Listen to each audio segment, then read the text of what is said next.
There we go. Hey, Kirk. Kirk's number one. Kirk's number one.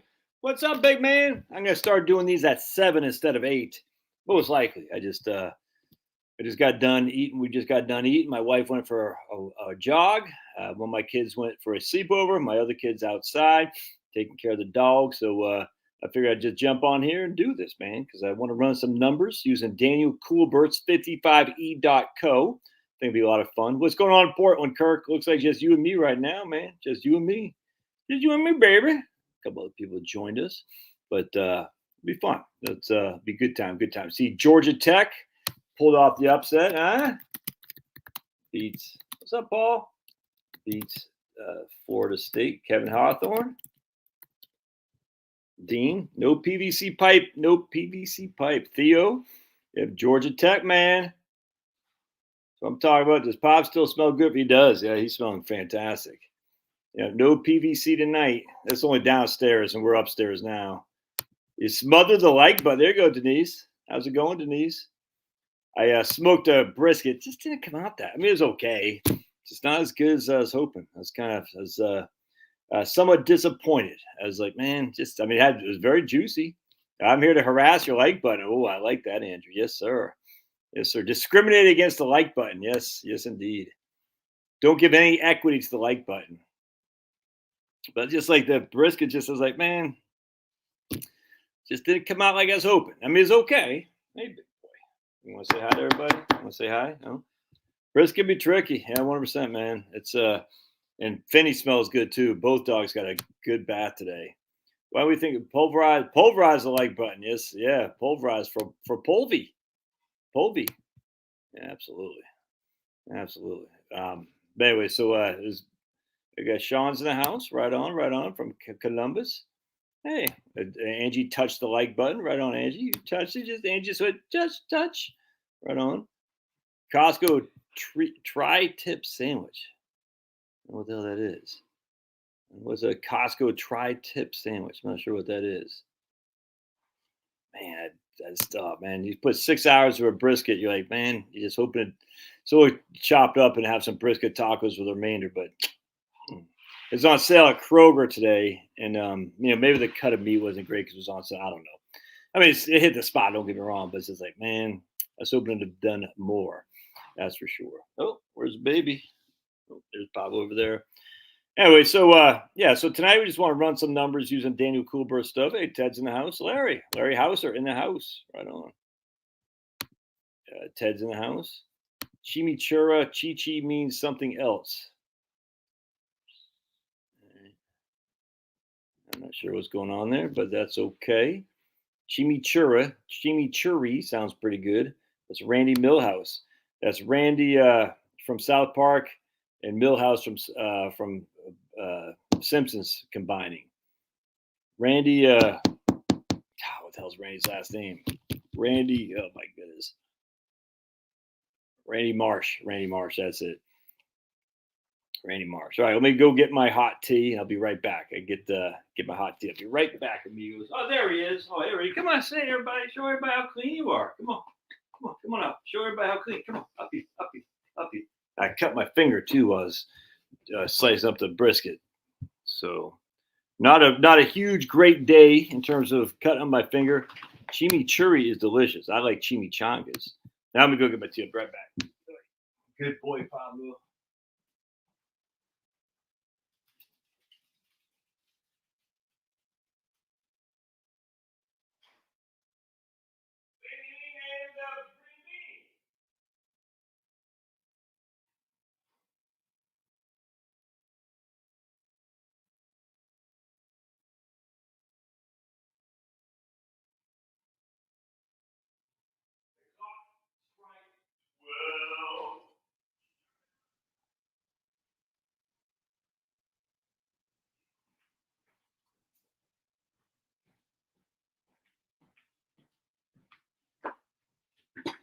Probably do. Pablo's right behind me. Yeah, he's right behind me. Probably do 5 or 6 briskets a year. Probably to get it down, you got to do more than that. brisket. Yeah, I normally get briskets from Costco. Just going to Costco can be some kind of pain in the butt sometimes, especially on the weekend. And where I live, it's basically the Model UN, if you know what I'm saying. And some of these newcomers to our lovely land don't know how to move out of the way, if you know what I'm saying. Pablo, what? Let's see, Pablo's barking. Hold on a second. Let me take you over here to see what Pablo's barking at. What are you barking at, baby? What? Come on. What's going on? What? Come on.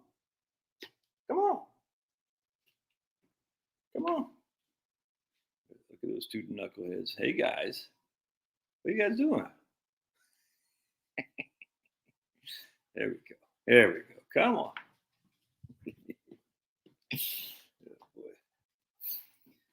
Don't forget to resuscitate the like button. Yes, to keep the channel alive. Exactly what I'm saying. Put some Bactine on your finger. With those Bactine. I don't know what that is. Enchiladas and cherry strudel are in the oven listening to you while cleaning up the mess I made in the kitchen.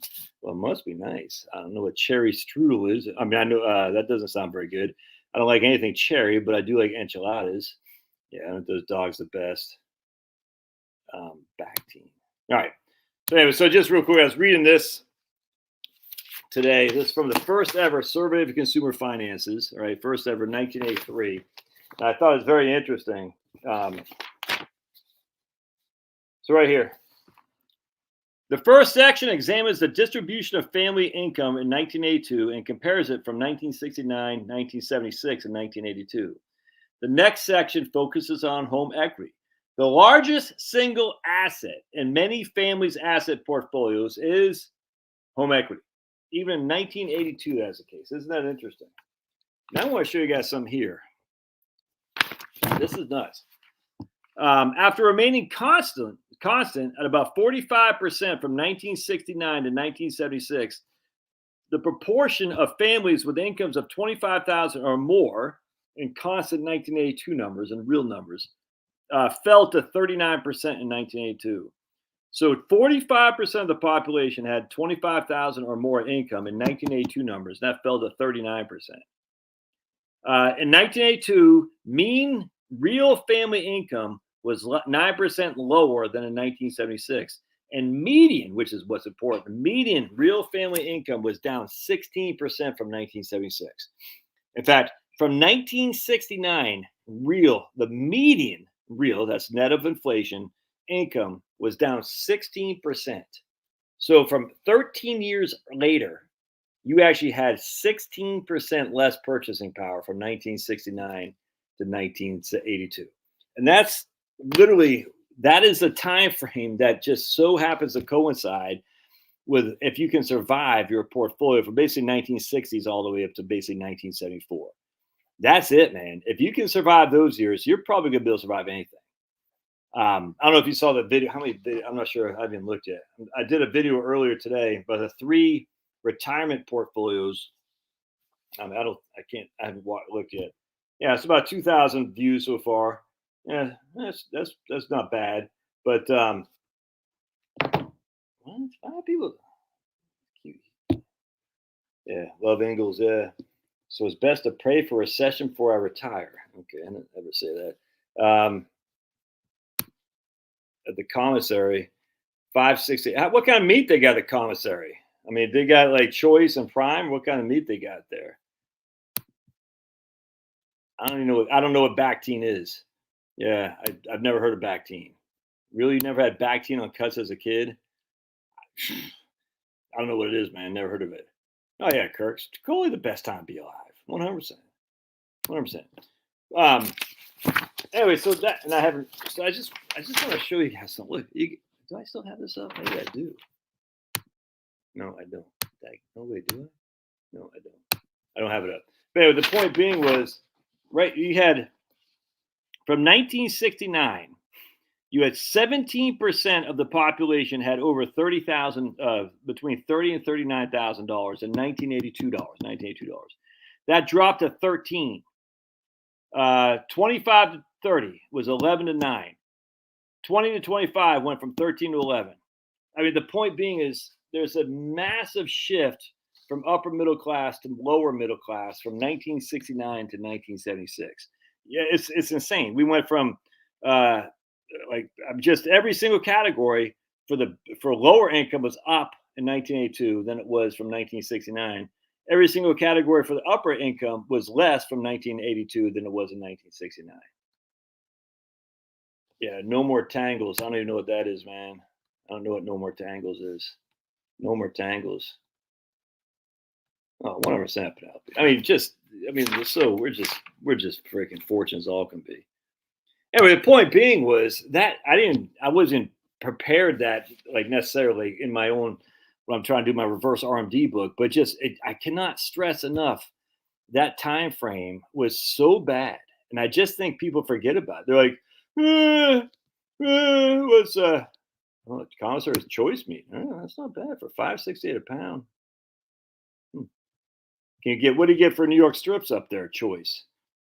The mercurochrome ears. It should, Ted. It should. Not indexing it should piss you off. And they did deliberately so they could get more and more people sucked in. Yeah, witch hazel. Comfrey. Comfrey is always good for this. You can put some comfrey. I got some comfrey tinctures that I put on this. For any kind of cuts, comfrey, 100%. There's lots of good, stuff you can use. But generally speaking, what I do is I just pour some hydrogen peroxide, and put a Band-Aid on it, and I'm good. Wait a second. What cut is that, Roxy? $4.99 New York strip in Texas. That can't be choice, dude? That's choice. I'm freaking having you send me some up here. If you can get $4.99 New York strip in Texas for choice cut, prime is better. That prime's the best. Choice is the next. If you can get a choice cut $4.99. I saw $4.99. Yeah, big, look at that, Dean. Dean, that is fantastic. I saw it even at Costco, Kroger today. You get $10.99 New York strip choice, and I was like, that's pretty good for Kroger. Peroxide can actually damage the skin. How dare you? How dare you, Andrew? You're banned. How double dog dare you? Next thing you know, you're gonna be telling me fluoride is okay in water. I don't even know what the hell I don't even know what that is. Mercurochrome is. I don't even know what that is. Choice at Tom Thumb weekly sale. I bet Piggly Wiggly's you get some serious cheap brisket. I use Vetericin, some same stuff I use on my animals, and it works great. Vetericin? I don't know what the hell that is. What are you guys talking about? No one knows what you guys are talking about. Mercurochrome, Vetericin, and Bactine. Dude, who are you people? Well, I get it. Angie's German, so I get that. But Andrew should be, yeah, see, there you go. Freaking Germans, dude. They're always, yeah, you see? Yeah, I say mercurochrome sounds like mercury, right? These mercury-based stuff. Yeah. If you just read my book right here, I talk about, what do I got? The Moth in the Iron Lung, right here by my man Forrest. What the hell is this guy? This guy, Moth in the Iron Lung. He talks about how mercury, lead arsenate, and all this was being put on all kinds of fruits and vegetables to keep the gypsy moth and some other kind of moth off. And what that did, and that literally led to people getting massive sickness, in terms of paralysis, poliomyelitis, which is polio is just a subset of poliomyelitis. You see what I'm saying? And everyone think, oh, it's because whatever. Is this stuff? This is this guy's hypothesis or thesis. I can't theory. What I do as a kid, bleaches and buzzing, dude. I think we just let it heal. I'm telling you. I think we just. I don't remember. Yeah, yellow jackets, dude.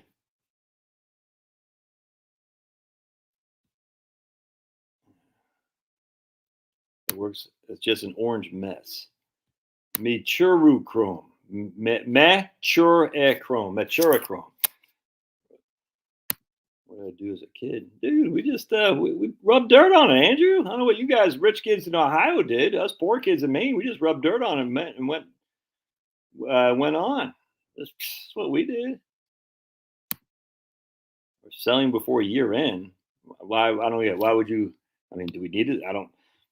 It sounds like you're just like, I got to sell before year end because the tax laws are going to change, and we don't know that. I don't know. It seems.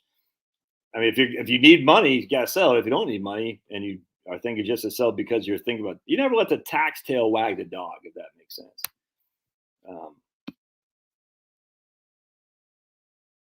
Let's get to this. Pollo is chicken, but I knew that. Me curicomb.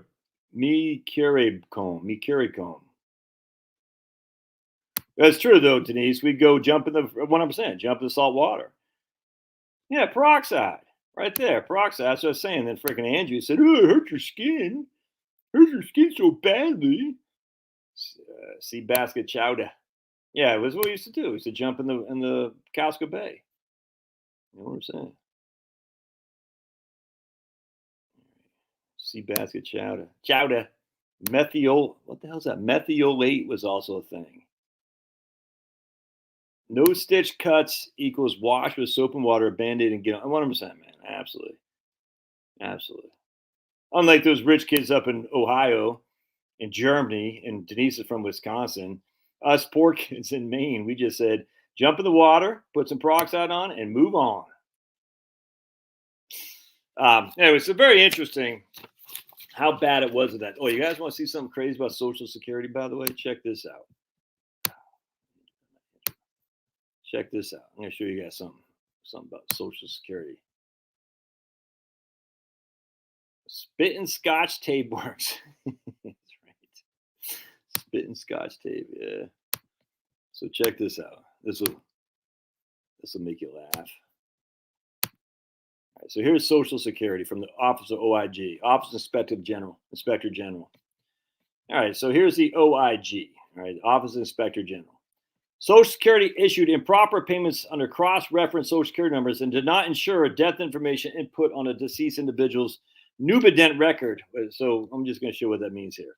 Based on random selected cases, we estimate the Social Security Administration issued $147 million in improper payments to 3,783 beneficiaries and will issue another $23 million in payments in over 12 months if these errors are not fixed. So basically $170 million are issued to about less than 4,000 people in error over 1 year, by the way. All right, 1 year. So we're going to come down here. I chuckled and say, hey, but we can't get rid of tax on Social Security because, that would destroy the system. Let's see. I want to go down here. This right here.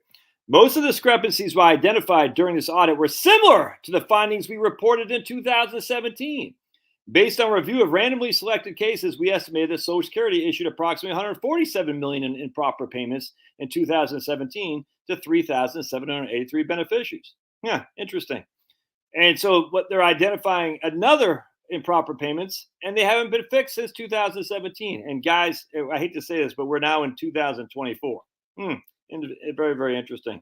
So we're in 2024, and you can see right here, I'll just prove it to you, audit report right there, July 2024. And they identified these in 2017, and they haven't been fixed. Oh, but Josh, we can't stop taxes or ruin Social Security. I'm like, well, I mean, and that's just one error. That's just one error. And then Medicare, there's a guy on here, not on here, but there's a guy, I'll never forget. Let's just put it this way. You can, how can I say this? Medicare has so much fraud in it. So much fraud. The idea of your taxes bumping up or ramping down Medicare / Social Security is so silly because there's so much fraud in Medicare. It's nuts. And and these are fraud committed by doctors, dentists, all these guys. And if you're committing fraud against the taxpayer, you should go to jail. That's just a fact. But because these doctors and dentists and whatnot have money, because they have a big lobbying organization, some go to jail, not that many. So if you're just some poor grandma who just somehow is getting more Social Security money than you're supposed to, and probably half of them don't even know why. If we can't find those people, how the hell are we going to find the doctors and dentists who are fraudulently using Medicare and Medicaid and whatnot? And it happens all the time, all the time. They all say, "Oh, we're gonna keep Social Security solvent because we're gonna go after fraud." I just showed you right there. This was in 2017. They identified 147 million dollars of improper payments to 3,700 people. This is just a tip of the iceberg. And we're 2024. It had nothing been fixed. Nothing. So they can just freaking right here. So 2022, they didn't take out GPO from my mom. They completely withheld her monthly check for a month as a catch up. We had to give her the money. Um, and that's what they do. If they find what they so for instance, like if you have the earnings test and you're above the earnings test, they'll withhold your entire payment without question. I like that fraudulating. It's crazy, man. And and yet 10 years ago, Social Security was going out of its way to screw beneficiaries, lower monthly payments approved by law. Social Security. Don't forget what they did with the with people like Andrew's mom here, the GPO. Because remember, GPO is for is the benefit you get off your survivor benefit. All right, so Andrew's mom has a pension from a probably municipality or as a teacher that she did not pay into Social Security. So she's reduced by her survivor benefit of her husband by 2/3 of her pension, if that makes sense. I know it's kind of complex, but anyway, so with Andrew's mom, basically they're saying, hey, if your pension is $2,000 a month, and I'm not going to get the numbers right, and his benefit was $3,000 a month, you don't get any Social Security. You get affected by the GPO stops. All right, but that's that's the way the numbers are. I don't like it. I wish they didn't do that, but be it as it may, that's what they're doing. Anyway, the point being is that is all these people are like, oh, there's Social Security because of spousal benefits. Someone didn't pay into it, or Andrew's mom didn't pay into it. That's why it's going bankrupt. Blah, blah, blah, blah. This guy Scott on my YouTube channel, every time I talk, he's like, "You shouldn't get any benefit whatsoever." And I'm like, okay, that's great. So you're going to penalize a stay-home mom for not getting benefit because she didn't pay into it. She should work. And I say, yeah, you don't know how society runs. Society's better when there's a person staying at home to watch their children. That's just a fact. I don't care what anybody says. That doesn't mean you're a bad person if you don't. I'm not saying that. We all know the society's better with two-parent families. And if it's even better if one of those two parents are staying at home to watch their kids. They can still work, but someone's got to be there when the kids come home from school. Just a fact. And everybody knows this. But Scott wants to say, no, we shouldn't give those people any benefit at all. And I'm saying, so what happens to the widow then? Sucks be her. She's 68 years old. Yeah, it sucks, dude. She should have gone to work. Yeah, that's not a very civil society, in my opinion. Anyway, that's just like this is just a tip of the iceberg. All these, and they always say we're going to go after Medicare and Medicaid fraud. They never do. I mean, they should be massive jail for people fraudulently. I mean, it's one thing if Andrew's mom didn't know. And how did she's like, you just got to send me the money. I don't know what to do with it. So whole other thing, if you're filing claims that like for Medicare and Medicaid fraud that you know are fraudulent, you should be sent to the freaking to Rikers Island, 100%. They freaking piss me off. All right, so some guys on my channel bragging about how only losers were even considered social. Yeah, I saw that. Yeah, I saw. Dude, that guy was a con. I think it was on our last live stream, Penelope. I was just laughing at him. I said, dude, he was this. There's another guy. No, this is different because this talk about whole life insurance. Only losers. Whatever. I'm not following that with the part D debacle. I'm not following what that was. No. Rampant social. Oh, disability fraud too. I did claims work. Penelope, did you do some kind of work like that? I thought you were in that. I know you did like some kind of disability or something like that. I think Penelope is in that line of work too, Ted. I did claims work for 30 years and saw did most cases of disability are PTSD and back pain. Oprah Winfrey, American Dream is over. We can't have abortion on demand. Oprah Winfrey is such a scumbag. Oh, I cannot stand that lady. She just talk about an entitled a-hole. I've been on the receiving end of discrimination. Like when you went to Paris or something like that, and some lady did you remember that like 5 years ago? She's like, I'm Oprah Winfrey and I'm black. And this lady did not drop down and so get on her hands and knees and bow down before me. Oh.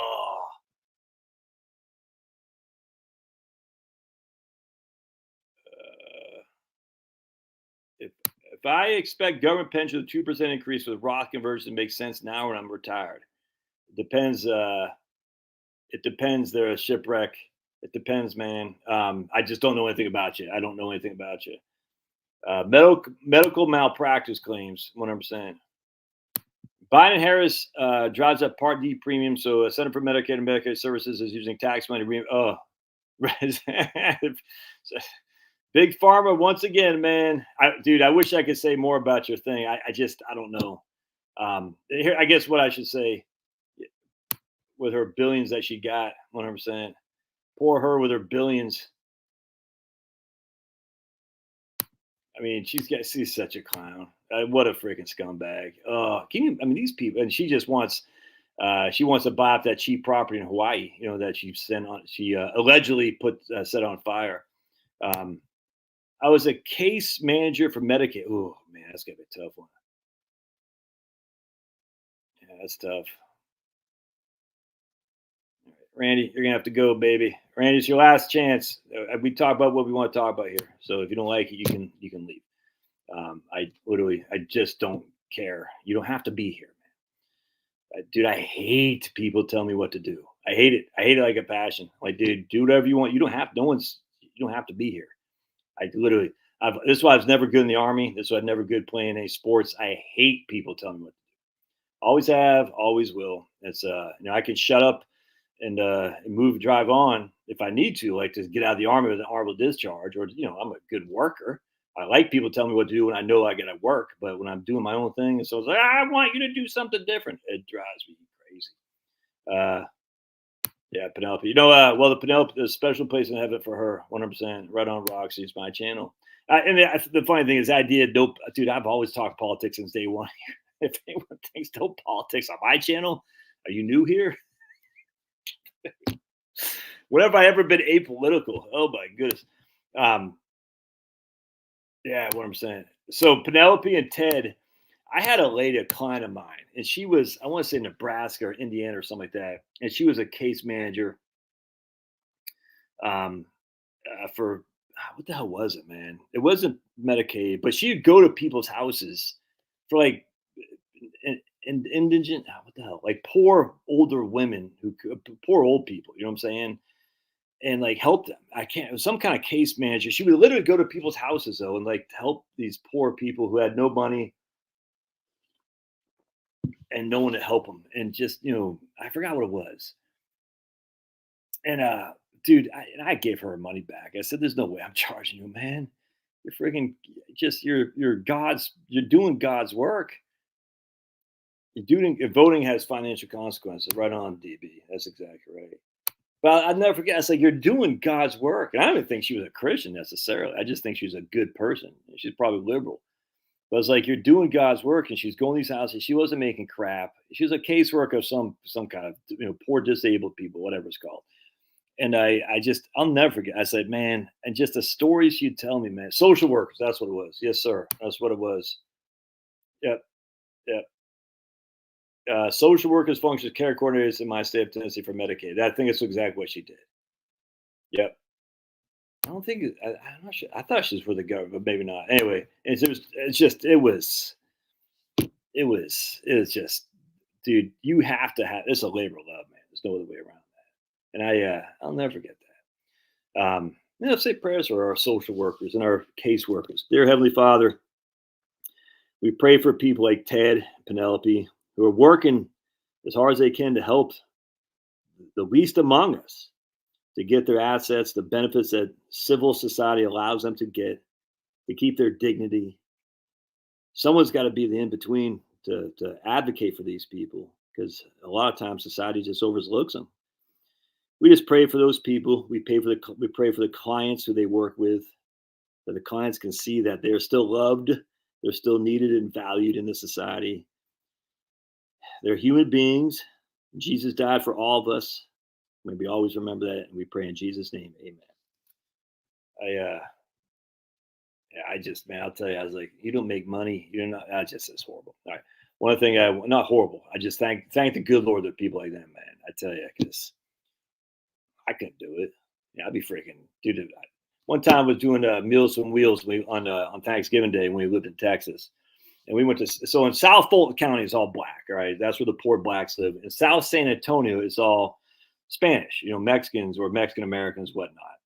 And so it was, dude, you were like, we did Meals on Wheels down there, and some of these people just and look, I'm from Maine. We got poor people. There's poor people plenty. Maine is like, outside the coastal line. Maine is very, very poor. Now, where I'm from, it wasn't that bad. It just wasn't. But if you go like up Maine and inland, you're finding. I mean, you're like going to a third world country. But that's not where I'm from. Where I was from was quite poor, but not that extent. I'm just telling you right now. Anyway, so I remember we're doing Meals on Wheels with my kids, and it just was, dude. It was horrible, sad, and the way they were so gracious to us for my kids were. I was such a good lesson for my children and for me, frankly. It's just I said I wanted you guys to see what it's like. You know what I'm saying? Because there's nothing that God did not choose you, if that makes sense, to be healthy and wealthy. God did not punish these people to be their way. No one. It's just God loves us all. Jesus died for us all, and you always have to look fondly and most kind-heartedly on the least among us. You have to do that. It's kind of weird. I think this guy named Jesus talks about it. It's kind of crazy, and to recognize also how good you have it. So that way you're never feeling like, oh, I'm better than anyone else. We don't want anyone feeling they're better than anyone else. You can't have that. Now, look, dude, I'm telling you, I'm the biggest hypocrite I get. You know what I'm saying? But, man, Appalachia, most of my mom's side, that is poor, 100%. Denmark, Maine, 100%. I know exactly what you're talking about. Denmark, was it Denmark? Because I had a lady up there. I could have sworn it's Denmark, Maine. And she lived in a trailer. And we went. So I met her through the Owen Benjamin Bertaria Times app.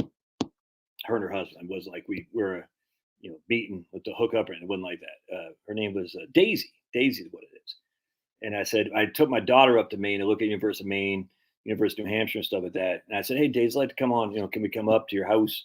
And her husband's a carpenter, so he was, he had all, he fine, you know what I'm saying? He was a hardworking guy. But she was just a trailer, nothing fancy, chickens, the whole thing. And I remember just driving through there. It's like, whoa. So I was telling Chloe, it's like, this isn't the Maine I'm familiar with. I'm not, and I wasn't raised wealthy. I just tell that right now. But this wasn't the Maine I'm familiar with. And is the kids, she had a bunch of like kids come over and stuff for a graduation party for her daughter or something like that. And it was definitely something I wasn't familiar. I wasn't familiar with seeing that many poor white people, if that makes sense. It was very, very eye opening for sure. And driving around, you're like, man, I knew Maine was poor. I knew it. I just didn't realize, it was like that. I mean, because I'm from Maine, and we saw poverty, but not like that. It's crazy. Go ahead, dude. Prayers. I think it'd be great to live in Maine. Yeah. It's but it's thing about Maine, Charles, is that it's cold in the winter and you still got the same bugs in the summer. I love Maine, dude. I'm not gonna lie to you. I just love New England. Can't lie to you. I know it's liberal and all that, but there's something about the fall in New England that just makes your heart melt. You just smell it. It's like this smell. It's crazy. It's nuts. And it's so this, I miss it dearly. You know what I'm saying? Just the smell in the fall. It's just something about it just makes you like, because the winter's coming, and you're just like, dude, the winter's coming. Better be prepared. And it gets you a spring in your step to make sure you got your wood chopped and all that, and your bills paid. Because I always liked that as a prepper. All right, eye opening to see those situations so close. Yeah, totally. Isidro is an interesting name. Not familiar with that name. Fernandez. That Spain, like Spanish name, like from Spain. Washington, Russo County's man has great property. At county people will give you this. 100%, Ted. It's I just 100%. I love me. I was an Army brat until the 10th grade and started going to civilian high school. I never knew there were people who had so much more than I did. Yeah, that's right, man. And I know you, brother. I know you. But it's crazy. And then when you get in the Army, like someone will just pretend. We'll just pretend this guy. He goes to Vietnam. We'll just pretend this guy. He's like, man, I thought I was poor. And then you go to Vietnam, like I did Honduras. I said, holy crap, I thought I was poor. You know what I'm saying? It's like, yeah, I ain't poor. That's what changed me to a right winger, by the way. Went to Honduras. I saw, oh, this is poverty. What the hell is I talking about? Well, but you're on food stamps. Yeah, I still had 3 hots and a cot, man. These guys in Honduras, they don't have freaking literally nothing. Crazy. All right. So then I want to go into this thing right here. I thought was pretty interesting. And let's just say you're a Vietnam vet. You know what I'm talking about. I just thought this was pretty interesting. Home ownership by age, 1983 to 2016. And you can see home ownership in 1983. Let me make this a little bit bigger.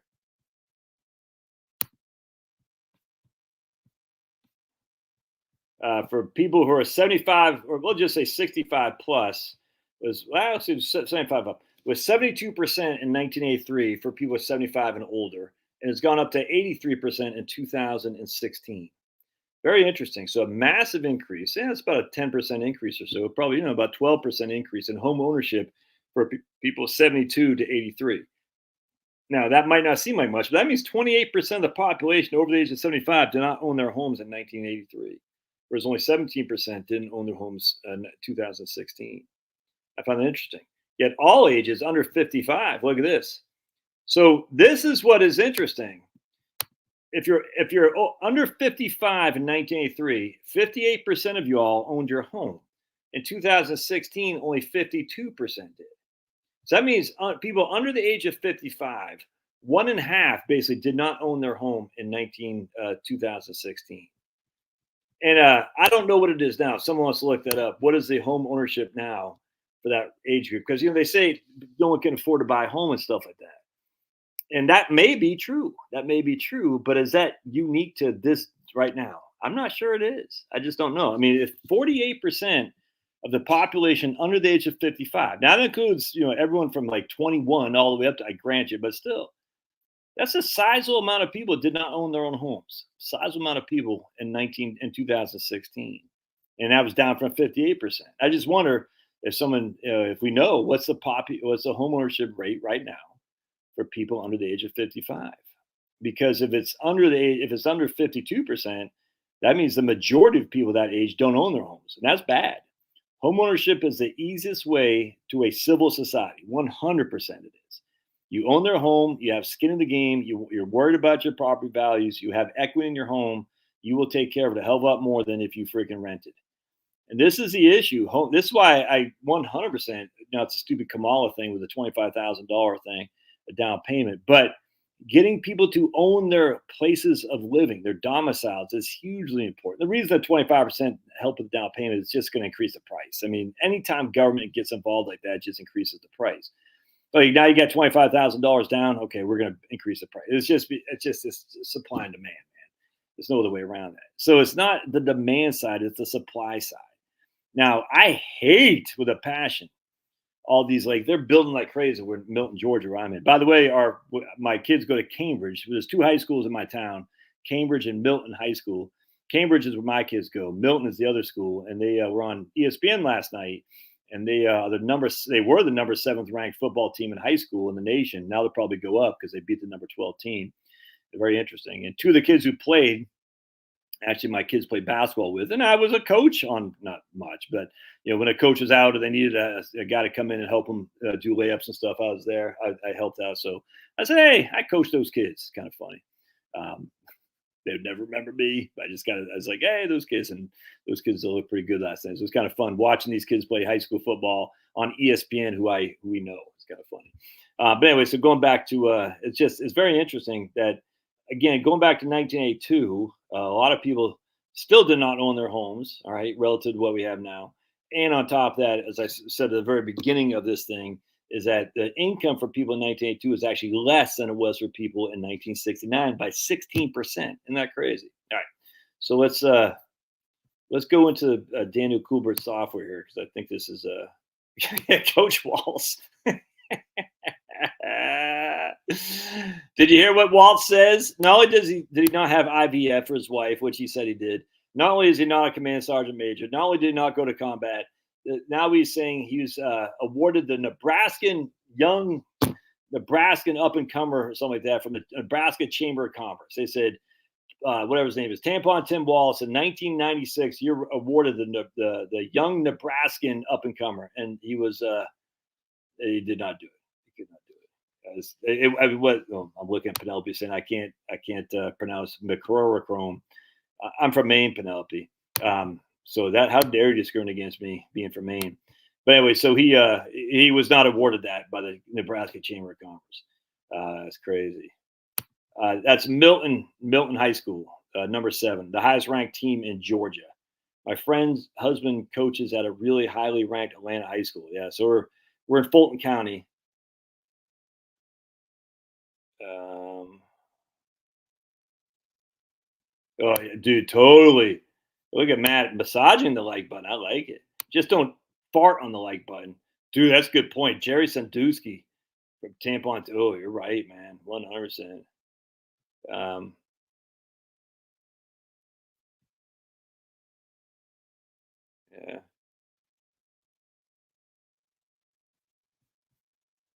All right. So here's, I think that under 40s today are saying that is in the 60s and 70s a family could, yeah, 100%.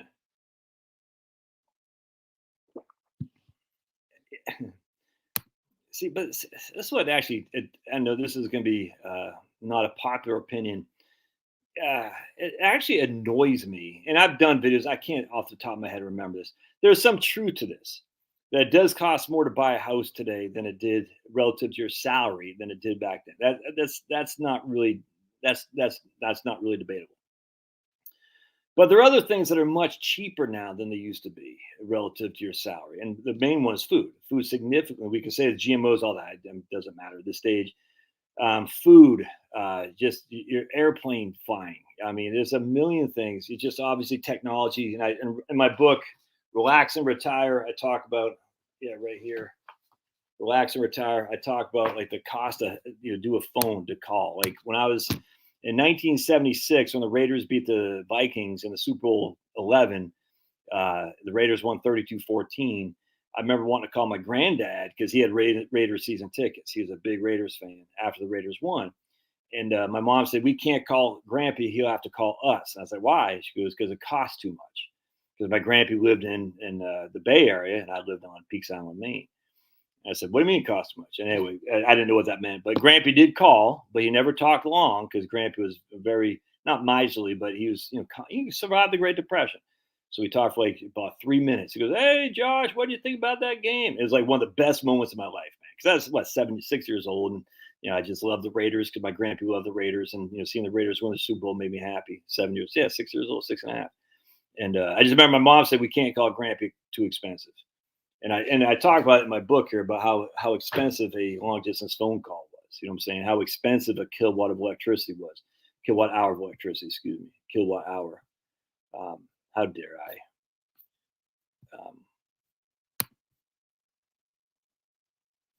Well, it used to be in mortgages. So what's happened too is that, yeah, right, is that the mortgages. So then they started making mortgage payments less contingent on down payments and whatnot, which of course increased the demand for housing. So now anyone could buy a house with 5% down. And in the old days, you couldn't buy a house for 5% down. And so as such, those people were removed from the demand. And if the demand was low, and the supply, it doesn't matter. Just the basic economics. If demand is here and supply is here, there's going to be an equilibrium. But if demand goes down and supply stays here, the price is going to go down. So when you add, millions of buyers with no down payments or 5% down payments, inherently the demand goes higher, which I don't have a qualm with. But that does make the prices of houses higher. And as the supply gets just is lessened and lessened and lessened with building codes and these idiots, you got to have freaking all this stuff. And now in California, you got to have solar, you can't have gas hookups, all these things. I mean, the more costs you add, the less the supply is going to be. And then the more easy you make these loans, the more the demand is going to be. It's just going to drop the prices. There's just no two ways around it. But it's true. I mean, it did take more of your income to buy a house in the 70s than now than it did the 70s. But what gets overlooked is all the other things that you could buy a hell of a lot cheaper now than you could back then. Is this Jeff? Is this you who couldn't get is this the same Jeff that YouTube was deleting your comments? By the way, I had an email from a guy named Jeff. He said YouTube's deleting my comments. I said, I don't know they do that because I don't delete. I mean, if there's some dude clowning, I'll delete him. But I mean, when I say clowning, not because he doesn't agree with me. If he's being a dick, I'll delete him. But So I don't. If you ever put a comment on there, I don't delete comments. Now, there's this held for review thing. I very rarely look at that, but I don't. Literally very rarely do I delete comments. I mean, again, if you're trolling me and being a clown, I'll do it. But just generally speaking, I'm not one to go on and start deleting comments and banning people left and right. But I don't know if it's the same Jeff. Yeah, it's Jeff. So he has some comments deleted on YouTube. I don't do that. Just FYI. And they weren't very risque either. It's weird. I wonder if cost per square foot has followed that curve. It seems everyone's buying. Yeah, 100%. That's. And I talk about that in my book here too. The average size house now versus the average size house back then. Even when you factor that in, though, the cost is still higher now than it used to be relative to the median salary. Yeah, and 100%. There's many more two-income families, so house costs maybe. Oh, absolutely. That's 100%. So you have easier loans, and you have two-income families, which means they have supposedly more disposable income to inflate the prices of homes. 100%. Yep, I had a party line too. 100%, man. I'm not getting YouTube notification my comments anymore. Yeah, I don't get that much either. It's weird how that works, man. All right. There's Tom. Yeah, I don't. I get some comments. Paying a house takes time, discipline, if it's paid for out. But again, it takes 100%. It does take sacrifices. I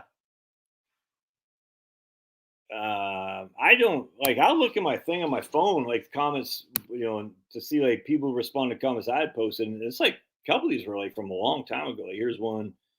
Let's see here. Yeah, so this guy I commented on when Black Sabbath played in Portland, Maine. They played just a couple months before my birthday in 1970, a couple months after my birthday. So they played November 7th, 1970. Black Sabbath played in Portland, Maine. I commented, and some guy commented a couple weeks ago, and I just came on my comment thing. It's kind of weird.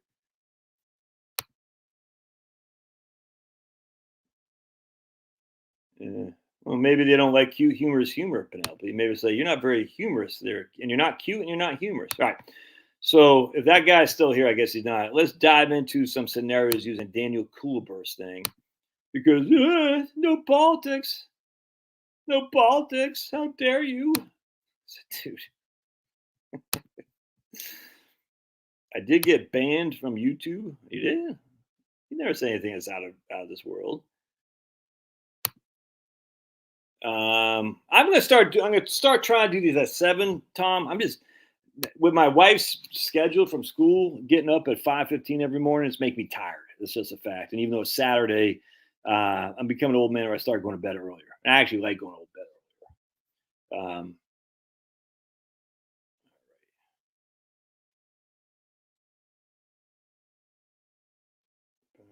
Just more houses of AC, right? More houses, 100%. More houses of AC, high efficiency for double pane windows. A great point, man. Great point. I could not agree more. It's crazy. People like the houses built today are crap. I don't think so. I mean, I'm not a builder. I don't know, but I think that's 100% right. We didn't have air conditioning growing up. We didn't have a freaking heat pump. You know what I'm saying? All that stuff. I went to the future using Einstein's technologies or theories. All right, so let's look at my man's spreadsheets here. We're gonna hit share. There we go. So remember, this is from 55e.com or co 55e.co, and this is Dan Kulibert's 55e.co website, which stands for 55 elephants, by the way. And I didn't know that until he told me. But for some reason, sometimes that's a hard time opening up for me. I don't know why. I emailed Dan about that. I said, why sometimes I have a hard time? All right. Yeah. Duty Ron. Ron had to go duty. All right. So what we want to do here. All right. So this is, I did a video on this earlier today, but I want to just kind of revisit this. So we got a Wellington fund. The guy's taking 5% a year out, adjusted for inflation. I don't want to make it bigger because then let me make it a little bit bigger. Yeah. All right. There we go. Yeah, there you go. Just double check. That's bigger. All right, cool. So we got 5% a year adjusted for inflation starting in 1975. This is my sister Abby. So by the time she kicked the bucket 30 years later, her account value is worth $15 million. $15 million. She withdrew $3.8 million. $3.8 million. And you can see, we see right here. Here's her I'm not sure what this is here. Oh, this is account balance on the right axis, and this is her withdrawal on the left. All right, as you can see, right here, 1975. So there she is. So she took after the 1975. One second. So her first year, she took out 54,000.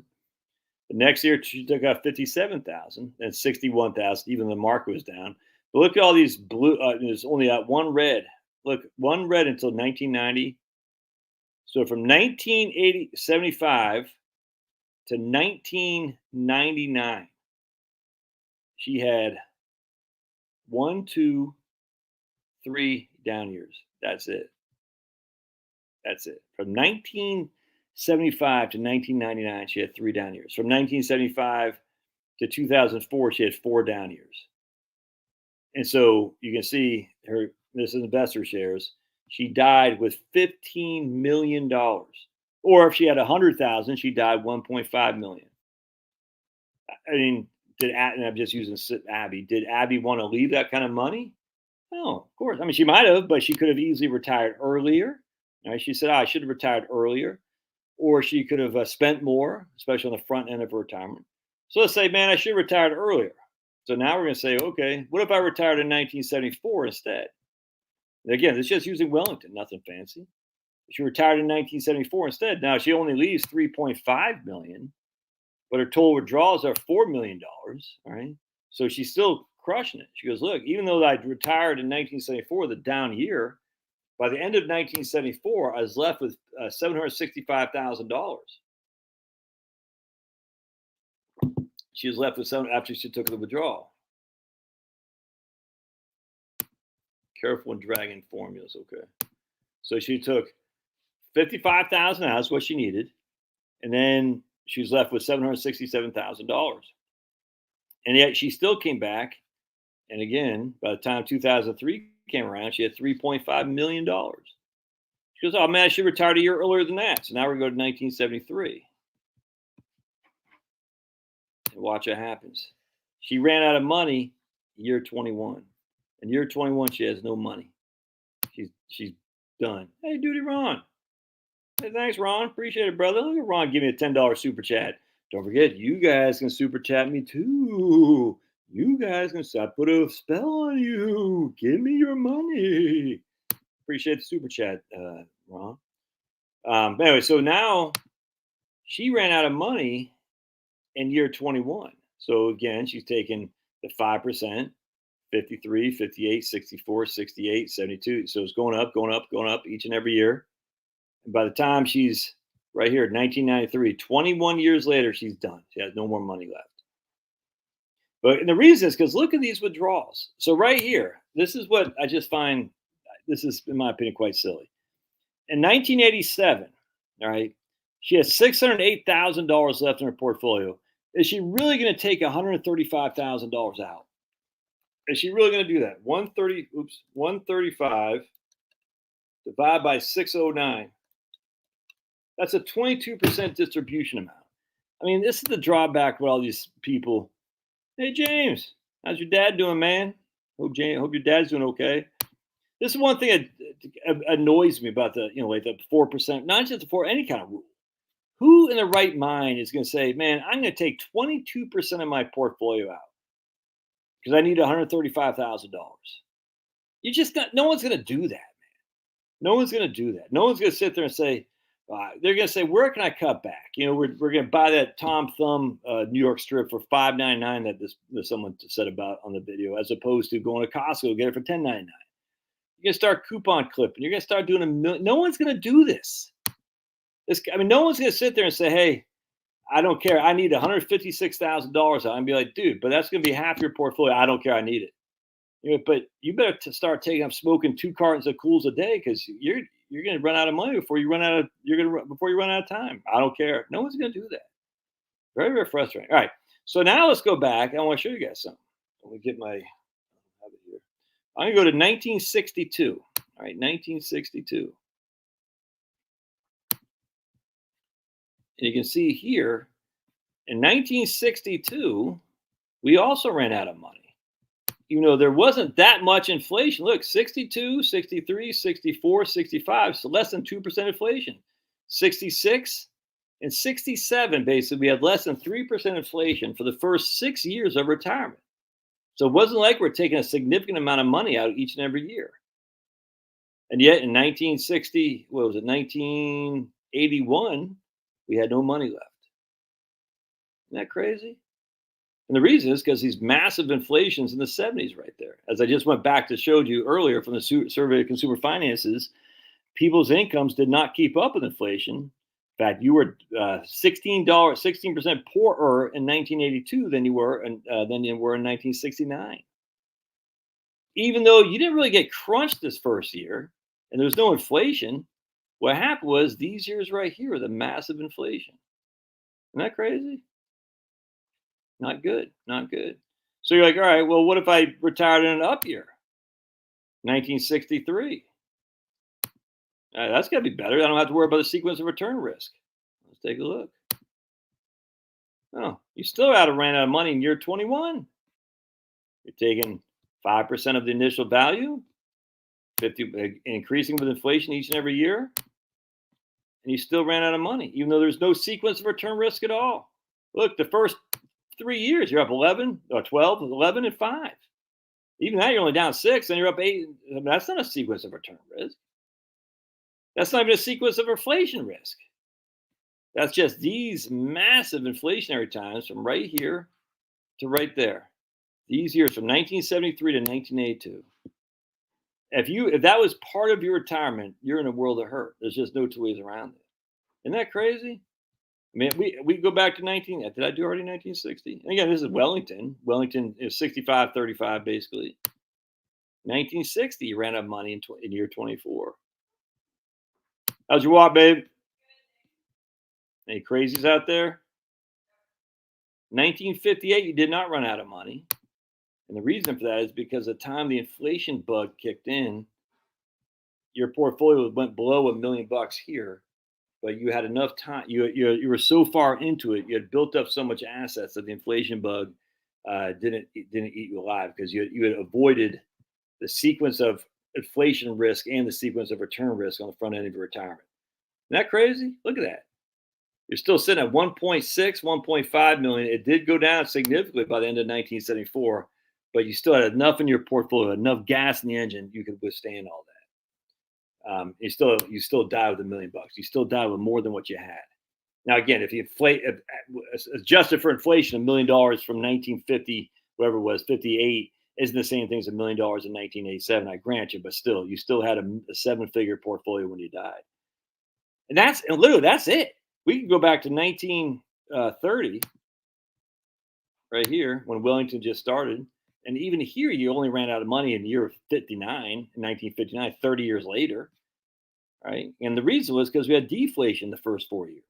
So instead of increasing our portfolio, even though we're getting killed with sequence of return risk, instead of decreasing our portfolio or increasing our withdrawals, we're decreasing it because of deflation. Look at that. We started out taking $48,000, we're already down to $38,000, $10,000 less by year 4. So but you couldn't ask for a worse sequence of return risk, but yet that didn't kill us. It was by year 30 we're dead, but that's not horrible given how we started.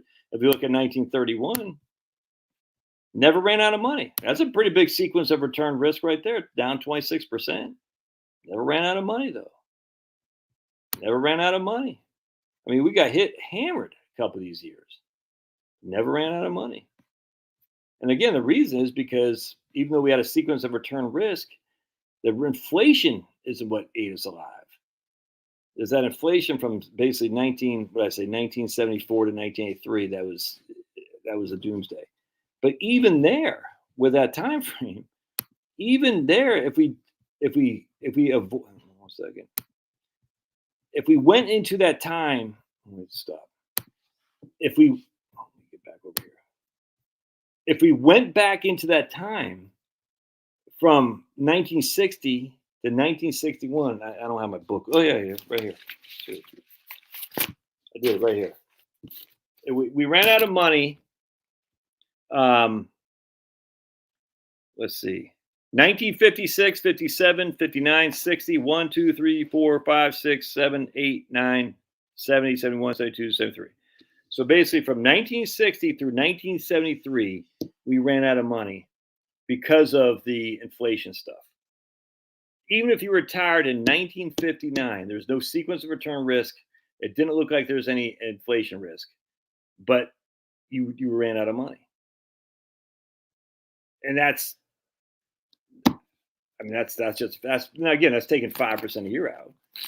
But if you were retired in 1975, not only did you not run out of money, you left a crap load of money downstream. And if you retired in 1974, a massive sequence of return risk because the markets were getting smoked in 1974, you still retired and left that massive amount of money downstream as well.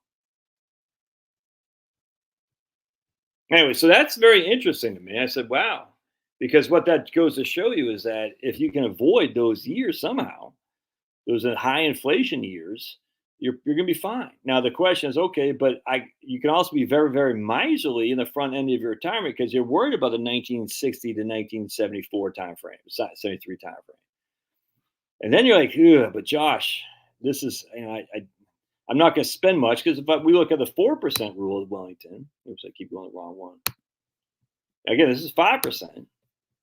Because I want you to start spending some money to enjoy is where I'm going with this. I don't want you to freaking spend miserly in the front end of your retirement. I don't want you to do that. I don't want you to have 13 million when you die. I want you to freaking die with whatever you want to give, but I want you to have some fun. So now what we're going to do is we're going to spend 4% a year. And we're going to do the same scenario. So we're going to go we'll go to 1959. Yeah, so if 1959, you never ran out of money, but you only withdrew 2.4 million. And that's why the 4% rule works more because you're not withdrawing very much. So I'm in 1960, never ran out of money there. 1963, never ran out of money. You see what I'm saying? You're coming close, but not running out of money. 1964, 65, you ran out of money in year 23. That's not that bad. 1964.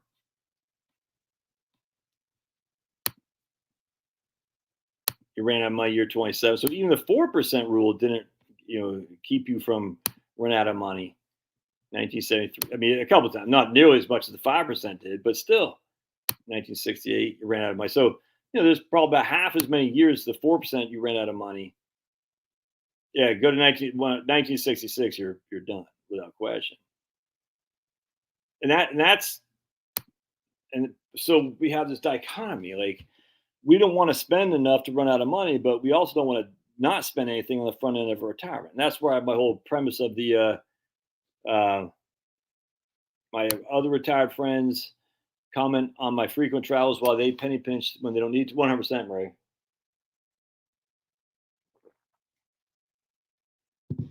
That's 100%. I think it happens all the time. They don't spend enough in the front end of retirement, then they die and they say, man. And remember, even with that 5% quote rule unquote, that 5% rule of the 74 times that we have 30-year in retirement. All right. So again, what's the likelihood that you're going to last 30 years in retirement? Let's just say it's 50%. 50% chance you'll last 30 years. Even with that 5%, so what we do is we take, I don't know my thing. I don't want to use this. We take 0.5. There we go. So we say 50% of the cohort will die before 30 years. So we take 0.5. Right? 50% of the people will die within 30 years. We're using the Wellington Fund at a 5% adjusted for inflation withdrawal amount. 75% of the time you survived. All right, which meant 25% of the time you didn't. So what we do is we time these two numbers together. And we say, okay, what was the historical likelihood of us living beyond 30 years and running out of money. 12.5%. That is the percentage of people who lived more than 30 years and ran out of money. That makes sense? So if I were to say to you, Maria, there's Vaughn. You coming on Wednesday, Vaughn? You coming? Hope to see you there. If I were to say to Vaughn, thanks, James. If we take 5% a year from your portfolio, adjust it each and every year with inflation. Again, the evidence of people doing that is very, very limited. I've been begging people to show me the evidence. I've yet to see any evidence other than, don't you know what the price of gas is? I'm like, so you're basing a long-term retirement projection on the day-to-day fluctuation of the price of gasoline? Seems weird to me, but okay. Buy your personal jet early in retirement then. Yeah. Anyway, so if I said to Vaughn there, I said, Vaughn, 87.5% of the time, you'll have died with money left over, with a 5% withdrawal rate each and every year adjusted for inflation, which meant 12.5% of the time you will have died with no liquid assets left over. Still got a house that's paid for, still got Social Security. Would you say that's a probability worth taking? And of course, we'd look at Vaughn's life expectancy. Vaughn, does he smoke a carton of Cools every day? Does he eat all kinds of sugary foods? Is he going to Starbucks every day? Moving out of New York will extend your lifespan. Yeah, especially Staten Island. You see that white guy get beat up like a gang of blacks down there? Like these 13 blacks were chasing just some white guy going on a walk. They just chased him. They beat the crap out of him. I'm sure they're going to be going to jail. I'm sure that they'll use the resources in Staten Island to send those perps to jail. You remember, by the way, the whole thing with the Central Park Five, that's fraud, right? What they said, those guys were not guilty.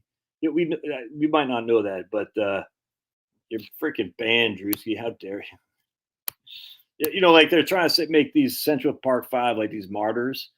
Again, there's always more to the story. The whole thing's just so freaking corrupt. It's so damn corrupt, man. It's like no one cares if a black guy gets killed. No one cares unless the perp is white. That's just a fact. If a white guy gets killed, no one cares at all. In fact, if you look at the data, I'll show you right here. I did this right here. It's very 100% Andrew. I'll show you the data that I took right here. No one's going to. Oh, did I not? Oh, I thought I did. Oh, man, did I save it? Oh, I thought I did. Anyway, they show the percentage of interracial crime, black on white versus white on black. It's like black on white is way up here, white on black's way down here. Hispanic on white's way up here, white on Hispanic's way down here. It's just fact, dude. It's just fact. And as such, but no one cares until white people start making noise, which is starting to happen more and more. And I hate that. I hate that it has to be like that, but it has to be like that. White people got to start saying, no, we're sick of being victims of violent crime. Remember, like Stop Asian Hate. The Asians were all about that until they recognized who the perps were. And then they said, oh, we don't want to offend anybody. Remember that Stop Asian Hate? They thought the perps were white. They literally thought they're MAGA country people. It's crazy. And so everyone in their mom was like, stop Asian hate, stop Asian hate. The minute they found out the perps were black, no one said anything about it anymore. Crazy. No, mainstream, no one's ever going to cover white people getting beaten up in the street, ever. It's despicable. Oh, you sound like a racist pig. I'm not racist, man. I'm telling the facts. Facts are the facts. And until white people start making noise about it, they're going to keep going on until it happens to you. And then you're going to turn around. There's no one there to say, man, there's no one there to defend you because you said, no, we don't need this. I just want to get along. Yeah, me too. I want to get along too. But I also got 4 white kids. I got a white wife and I'm white myself. And that doesn't make me a wannabe victim just because people are like, oh, I'm so scared to call somebody out for beating me up because I don't want to look like a racist. No one's coming to your rescue. 100%. That's why I stopped using FBI statistics. 100% is crazy. Anyway, so back to the topic at hand. But it's so offensive, Josh, as these rich guys say, well, they live in their gated communities and all that stuff. Like, yeah. It's one of the White on white crime, they take your copper. That's what Owen Benjamin says. He says, "Oh boy, got some whites running around the neighborhood. Guard your copper. They'll take your copper." It's just in New York City. It's possible everywhere. Yeah, dude's crazy. Dude, I used to be the biggest, like, not possible. I never, I did smoke my share of weed. Don't get me wrong. I never liked it. But just like they used to say, man, it's just so chill, makes you so chill. But man, it's all a freaking psychological operation. That's why they hired Snoop Doggy Dogg to be this like gangster guy to show a white. Hey, thanks, Douglas. I got new tires today. All I have left is $120, and you give it to me. Look at that.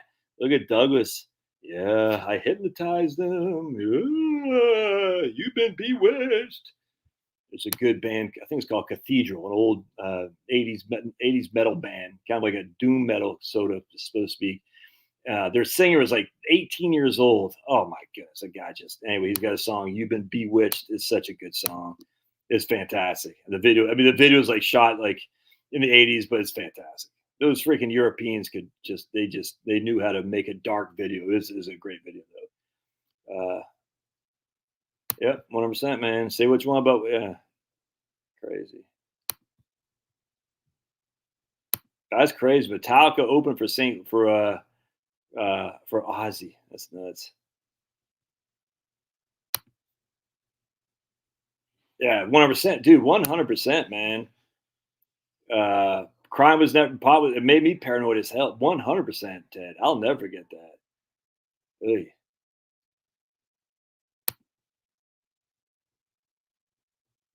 Yeah, thanks, James.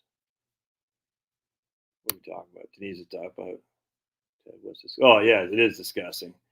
And no, you can't function well on dope. It's just a weed. It's just a leaf. Like there's plenty of things in nature that can take you out in 2 seconds flat. It's just a leaf. All right. So anyway, let's go back. So my point being, if I talk to Vaughn as he's leaving New York City, thankfully, it's sad because New York State is a beautiful, beautiful state. It really is, man. I say you got 12.5% historical probability that you ran out of money, and that just assumes you never make any adjustments. Is that really enough not to enjoy like Marie's doing with her? Marie, did you see Marie? I try to send you something on freaking Twitter. I can't find. I don't know how you do it. I tried to do at Marie Landis, and I couldn't do it. It's weird, man. I was like, because there's this meme about arrogant people. They showed this vegan said they're like at an arrogant people contest or something like that. They show this vegan with a meat is burner shirt on. He's like, yeah, I'll win this. And his friend's like, all right, you got this, Joey, whatever. And they go, who's our competition? They showed these bicyclists stuff. That's so funny. Oh man, I tried to sport it to you, Marie, but I couldn't. I did the at thing, Marie, and nothing came up. I was like, what the hell, man? So maybe Marie has dropped me as a friend on Twitter. I was like, man, I thought you'd get a kick out of that. Yeah, dude, New York is so pretty, man.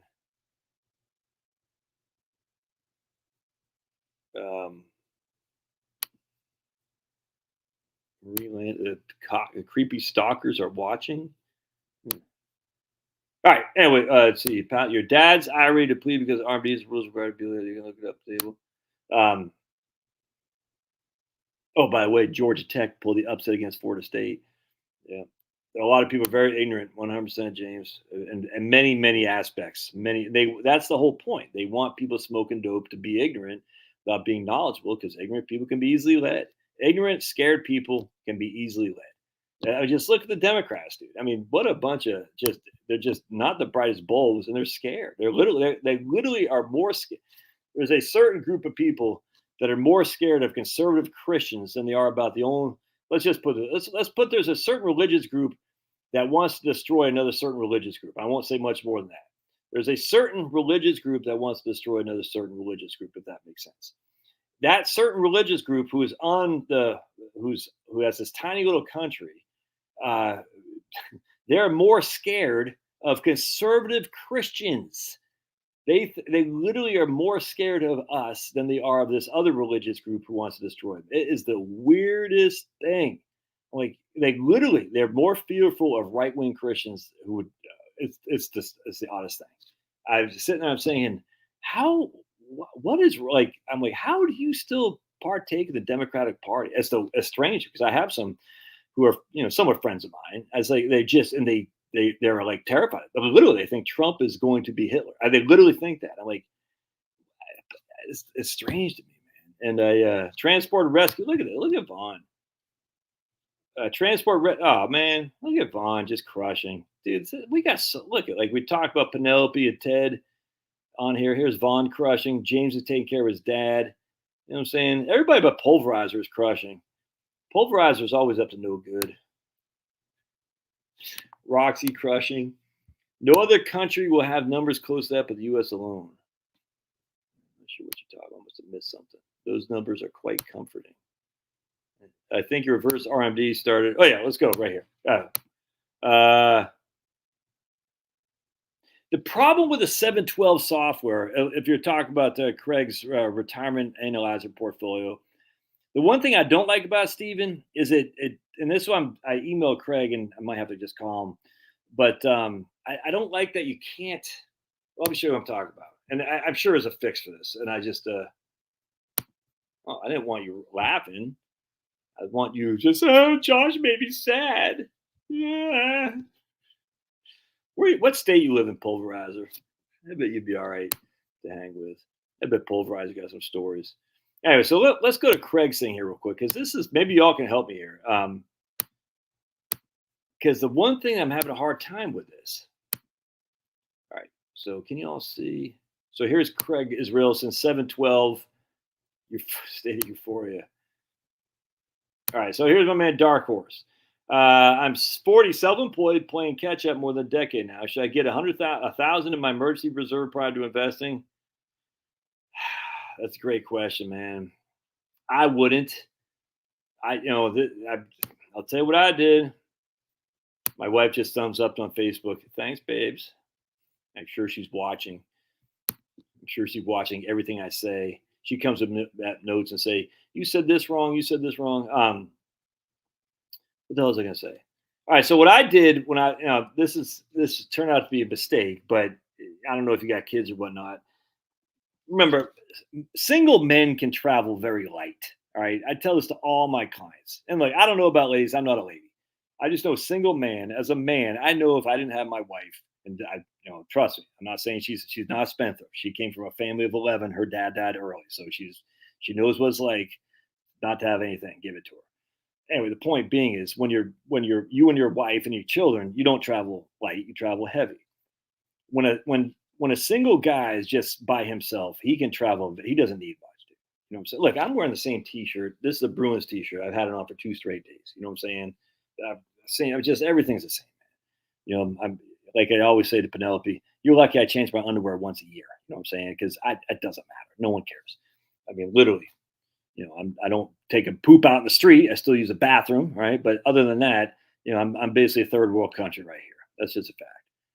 So because of that, your emergency fund is contingent, in my opinion, on having liquidity. And so even if you're with the same yellow shirt, well, that's why I got banned off YouTube, Cute Humor, because you're pointing out things. You're pointing out things that. My website, Bill, is heritagewealthplanning.com, heritagewealthplanning.com. 36-year-old daughter fosters adopted dogs, move 3 and freaking right on, Gmail. Look at you guys crushing. Because America is great, I'll poop in the street.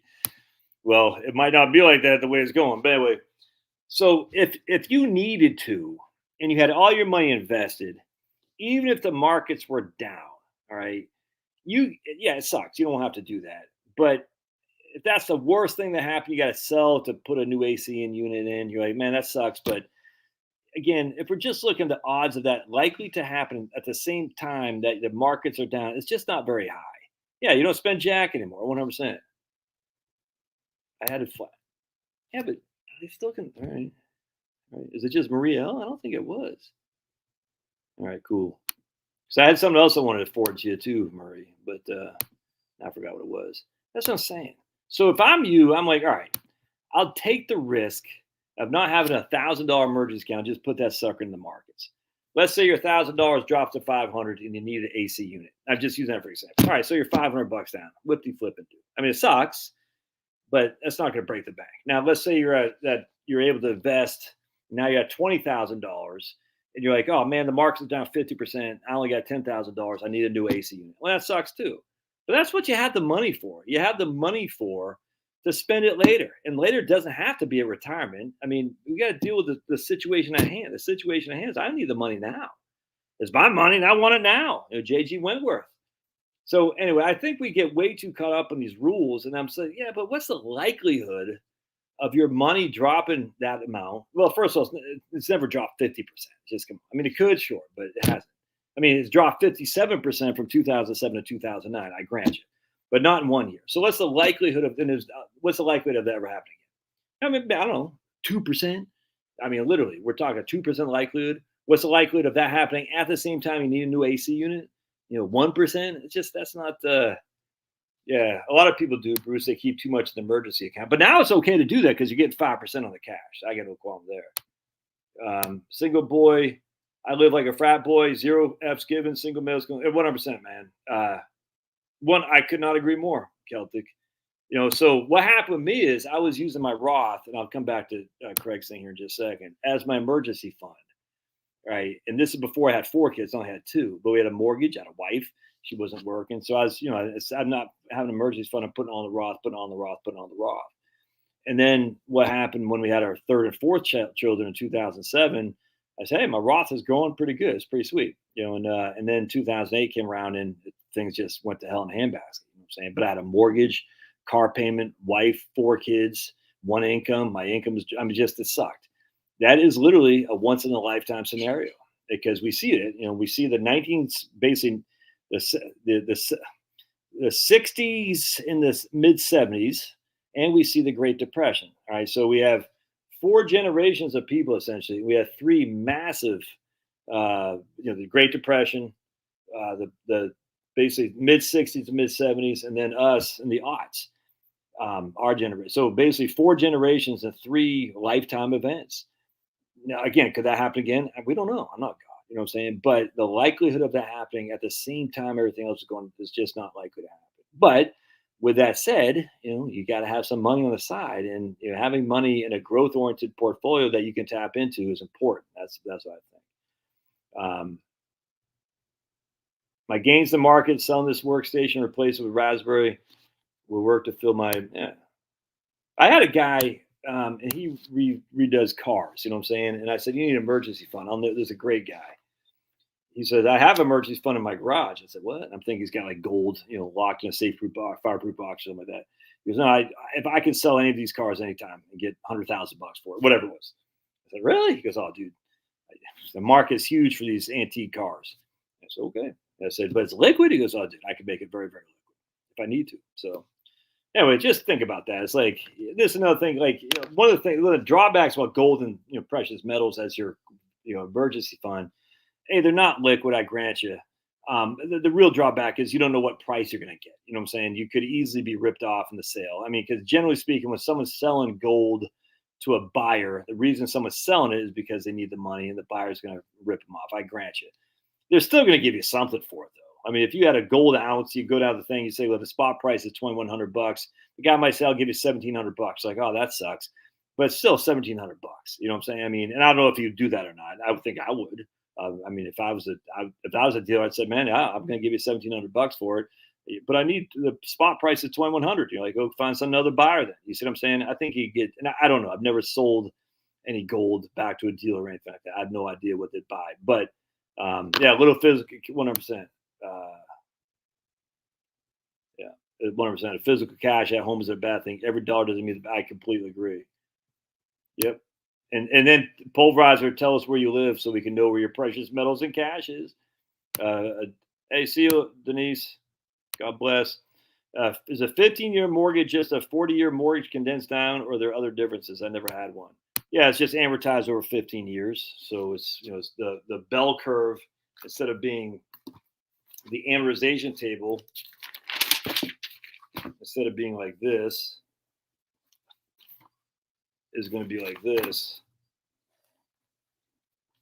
I just steeper, if that makes sense. I don't agree with the 15-year mortgage people necessarily. I mean, look, if you got the discipline to do it, more power to you. I don't. I mean, I don't want to have the discipline. You can always make yourself a 15-year mortgage just by paying off more every month. But I tell you, everything changes with liabilities and children are a liability. And don't get me wrong, I don't say that negatively. I wouldn't change it for the world. But everything changes, man. You know what I'm saying? Because if you have a 15-year mortgage, you have that 3,000 a month payment. Where if you have a 30-year mortgage, you can pay 3,000 a month to try to make it a 15-year. But kids need braces or something like that. You're like, man, I just can't afford 3,000 this month. A 30-year mortgage allows you the flexibility to only pay 2,000 that month. Now, what happens is this is where people lose their minds. They start saying, "Oh man, I'm only going to pay 2,000 a month," and they start getting tattoos. They start getting new phones. They start getting all kinds of stupid stuff because they're not disciplined enough. And that's the whole thing about buy term and invest the rest. Why the fallacy of that is the vast majority of people, I don't know this for a fact, but I can almost guarantee the vast majority of people don't buy term and invest the rest. They buy term and then spend the rest. I guarantee. And that's why whole life in of itself is a better product for the financially disciplined. Well, I shouldn't say better product. It's actually a better product for the financially undisciplined because it forces you to pay into this premium. If you're financially undisciplined, you're not going to invest the rest for term where whole life will make. A mortgage is a perfect example of that. A mortgage is your first payment. Everybody's first payment is a mortgage. And as such, that's the perfect way to force financial bad habits. You're saying, I've got to pay the mortgage. I got to pay the mortgage. And that's will bring up equity, and the equity can be used for later on. And unfortunately, you have quick and easy access to it sometimes. All right, so let me go back to Craig's thing here. Yeah, right here. So here's Paul Price paid his 30 years mortgage off 17 years. Yep.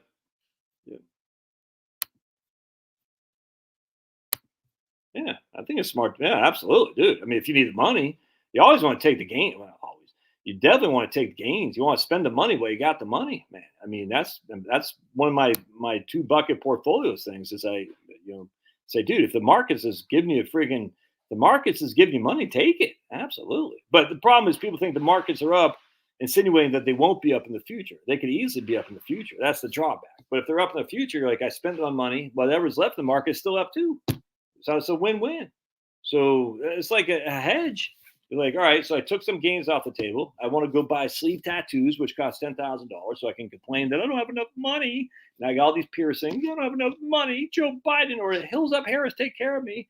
Where's that one guy who's mad about the politics? What's his name? Randy Marsh, whatever his name is. Stop talking politics. But then you're like, I don't have enough money with your sleeve tattoos, your Starbucks every day, your freaking thing in your face. But anyway, so you're like, all right, so I got my money off the table. I still left, the bulk of it in. Markets continue going up. Yeah, man, take gains. Absolutely. All right, so let's go back to Craig. So I just want to see someone was using this. I think it said Dean. But someone was using it. I forgot who it was. So what we're going to do here, let me make sure y'all can see that. Yeah, sweet. I don't know how much tattoos cost anymore. I know they ain't cheap though. That's for damn sure. I mean, hell, when I got mine, they weren't cheap. Well, the ones I got by a couple drunk guys were quite cheap. You know what I'm saying? But the ones I got from a professional were not cheap. That's for sure. And this is back in 1992, 1991. But I had a couple one step above a jailhouse tattoo. Two done by just random dudes that were drinking beers with. Yeah, good times. Anyway, so we're going to go back to portfolio data. All right, so what we're doing here is we got $1 million. All right, so Craig's, you're living for 25 years, and you can grumble about that. That's fine. I don't care. But anyway, we're living 25 years. So what we can do down here is we can put any number in here. So right here, we can say, how much are we taking out of the account? All right. So in this case, you can say, I want to take a specific amount. So I want to take 4% a year. All right. Or I want to do RMD. You can do RMD. Oops. Second link. I gotta go back. You can do RMD, and I'll change stuff. All right. You can do custom and custom will populate down here. That's my custom populator where I'm doing 10, 9.8, 9.6. Or you can put a 0 here, which will open up these windows right here. All right, so these windows will open up here in just a second. All right, so what I'm doing here is I said I want to take 70,000 on the first year, and I want to take a 2% each year adjusted for inflation. All right, and so maybe you guys are having the same thing, or maybe not. I don't know. But what's happening here is I come over here, and I'm not doing any guardrails. So I come over here. I say, okay. So I got if I have $1 million and I take 70,000 out, and I take 2% each and every year with inflation, my average balance after 25 years is this. The balance grew 87.8 and 95.9. But then I come down here and I say, okay, what if I did 4% for inflation? And nothing changes here. And that's why I was like, how come nothing changes? And so I emailed Craig. I don't know if it's because I'm in Google Sheets, you know what I'm saying? Because he uses Excel. I don't know, but nothing changed. I don't quite get it. So there definitely should be some change. And then I came over here to detailed analysis. Was it right there? And I come down here. Yes, got this right here. It's like that is percentage year-to-year increase in my withdrawals. And there should be a year-to-year increase in my withdrawals because I told it I want to take out a growing percentage, and that's where it says 0. So there's an error there. So we're getting that error. So I'm not sure if that's just me, but that would be fantastic. If I could get that to work, that'd be fantastic. And I don't know why it's not working. So we hit 0. It's all these numbers stay the same, and I don't get why. Well, I mean, I know why, because it's right here is not, something isn't clicking right there. And I'm not sure how to fix it. So I'm hoping Craig can tell me. Anyway, he's fine. He's like, oh, no, I can't help you there. But I'd like that, because my thing with this right here is if I do a custom, all right, so now I got $1 million in there, and I do a custom where I got 25% each bucket here. And my customs, I'm taking 10% the first, 9.8, 9.6. It will never run out of money. We talked about this last time. They'll never run out of money because you're taking a percentage of the previous value. And anytime you're taking a percentage of the previous value, it's impossible to run out of money. So you'll see it's always 100%. It doesn't matter what I put in there. It's always 100%. I could literally put 12% in here. It wouldn't change a thing. Again, I'm not going to take the time to update that right there, but it will never run out of money. Again, it's because it's always a percentage of. And I see, this is the drawback. When you're taking a percentage, you're taking a percentage of the previous year's value. And you could take 50% of the previous year's value, and you still never run out of money. If you took 100%, you would, obviously. But that's where you want to start with a fixed number. Like, instead of taking a percent, because if you can do 10, 12, it won't matter. I mean, it's not going to look good towards the end, but it's not going to matter. But you could do, that's why you want to start with a fixed dollar amount. I don't think it does that though, Jeff. I don't think it does what I'm, my understanding is new retirement doesn't do that. I don't know. I might be wrong. Dude, imagine if RFK got in charge of the CIA. Dude, how awesome would it be if RFK got in charge of the CIA? Does that not make you just your heart flutter? That would be fantastic.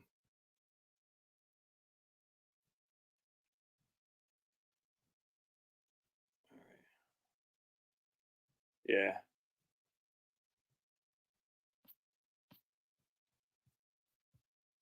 What color ink looks good for a little brown guy for tax? It's got to be dark. That's it, or else no one's going to see it, man. No, I don't know if he's in charge. I don't think he'd be killed by the CIA. It'd be too obvious. Oh, dude, totally, Penelope. If you can come up with an easy, painless way to remove tats, they'll get rich. It's going to happen. It's going to happen. Trust me. It's actually getting more and more embarrassing by the day, because I'm seeing more and more older people like me with their stupid sleeve tattoos. And it's just like our generation, the latter, like I'm 54. So basically the people in the 35 to 50 got all the tats, and they just look so stupid. I'm just like, My generation was the tattoo generation, and just seeing these older, they're getting older and older now, and what they thought was hipster, the groovy man, and now they're just starting to look. It's like, dude, you all look the same. You all look the same. But the difference between looking the same with tattoos and looking the same with the way you wear your clothes or shave your hair or something like that is you can't change the tattoos, man. And so seeing all these hipster guys with their sleeve tattoos and stuff, I'm just like, it's embarrassing now. Like, you don't look tough. You don't look like you're hard. Whatever you were trying to do, because everyone has done that now. You don't look anything. You look like a hipster guy that's trying too hard. And I'm embarrassed. Like, seeing all these guys that, these white collar guys with the sleeve tattoos. I'm like, oh, what if you want to be a cool guy with tattoos now? You got to have them like literally jailhouse tattoos where they're not done very well and they're just kind of scattered. Like my man Finn McKenty from the Punk Rock NBA, he's got like scattered, but not any kind of design. Just like I put Denise's name here, I put Jenny's name there, I put mom here. That's what you got to do. Yeah, 100%. It's a Trump stamp on. Oh, dude, face tattoo. Like my man Tom McDonald, I like, but they showed Tom McDonald before stuff, and now he's got all this stuff. And I was like, dude, I'm telling you, all these guys doing it, they're all. I'm telling you, man. Hey, FSU grad, sucks to be you, James. Tech beat FSU. Sucks to be you, FSU grad. Let's see, my man here, Greg Hall. I'm having a difficult time trying to make a decision. I love it. Oh, if you make it, you love your job. Tough one, man. He loves his job. He's got his beautiful. He'd like to travel. Can you actually ask your job? You can take like a year sabbatical, maybe. I mean, that's a tough one there, man. That's a tough one. Ask, hey, can I take a year off, or maybe 6 months off, do some traveling? I mean, I'd tell them that. If you're, see what they say. And I don't see that often, but that's good to see there. Oh my goodness, check this out. Just tune in and thought there's a financial channel, not a judgmental channel, personal opinion channel. Discuss your feeling about people with tattoos.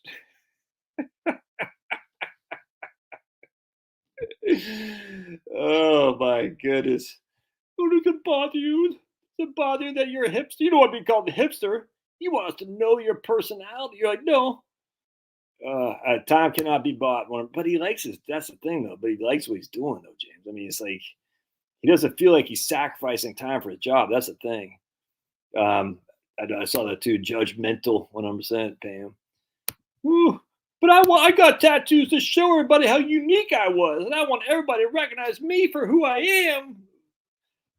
I'm an individual with my tattoos that everybody else is doing. Oh my goodness, I just chuckle. It's like, dude, I'm so unique. What they'll say is, don't judge me the way I look. But they make themselves look like, that's what cracks me. Don't judge me how I look, as they put all this stuff on their face and everything to be looked at. Don't judge me to how I look, as I'm doing all this stuff to make myself look. So you'll see me. You have to see me. Former girlfriend came home one day with a tramp stamp. I think it lasted 2 more weeks. Yeah. 100% to just come. I'm telling you, man, you can already see country music coming back. I'm telling you right now. I'm seeing it. Saw a black guy pull up today in a truck that's raised high. You know what I'm saying? I was like, wow, because I haven't seen, the raised high trucks is redneckville stuff. He started to see some, who's that Satan Nas guy, whatever, did some country song. It's a pretty good song. Actually, it's pretty catchy. I don't know what the stupid guy's name was, but he's a Satan guy, whatever that guy's name was. And then stupid Beyonce, the culture appropriator, Beyonce with her yellow hair, do like a country song or something like that. I mean, I'm telling you, it's coming back, dude. And like I said, I'll never forget when I first moved down to Silver Spring, Maryland, right outside Washington, D.C., seeing some of these black guys with flannel shirts on, redneck hats with the bill like this on high-out trucks. Like, what the hell is going on? Like, half these people are trying to be rednecks. It's crazy. I'd never thought I'd see that again. They can see it, man. Watch, it's starting to come back. and the crap kicking culture will be coming back, which is kind of embarrassing, frankly, because that's where bro country comes from. You're like, oh, no more bro country. I can't take it. I went to my house is off the blacktop and a gravel road or something like that. See, live stream does a channel go trolling and investing ideas. I'm not country, but I do love me some Merle. Yeah, I gotta love some Merle. Yeah, someone must have their retirement in Poor Choice Inc. 100%. Yeah, Merle did smoke a lot of pot, yeah, and so did freaking what's his name, Willie. Waylon Jennings smoked a lot of pot. I actually like that song, dude. That song by Tracy Chapman is Fast Car. I heard a country song version of Tracy Chapman's Fast Car, but what I assume was a gay white guy, considering the lyrics. I think I heard that song too. That was not good. I like the Tracy Chapman version. Can't lie. Don't take my metal head away from me, but I did like that song. In fact, I just heard a anti-culturally for a Puerto Rican Latina. Oh, is that you, Roxy? You're Puerto Rican Latina? Man. Is there anything better looking than a Puerto Rican Latina? Maybe a Colombian Latina? I don't know, but there's some good looking ladies there. That's for sure. Watch out, Roxy. You entered the boys' room. That's for sure. Luke. Oh yeah, I heard that song. That's horrible. Oh, dude, 100%. Hey, right on. All right. Love me some Puerto Rico. All right, where do you live in New York? Where do you live, Roxy? That's what I might buy, friends. F-250 diesel, but not a good financial decision. When I have a 2022 Toyota Tacoma, but the diesel blows black rolls. Oh, dude.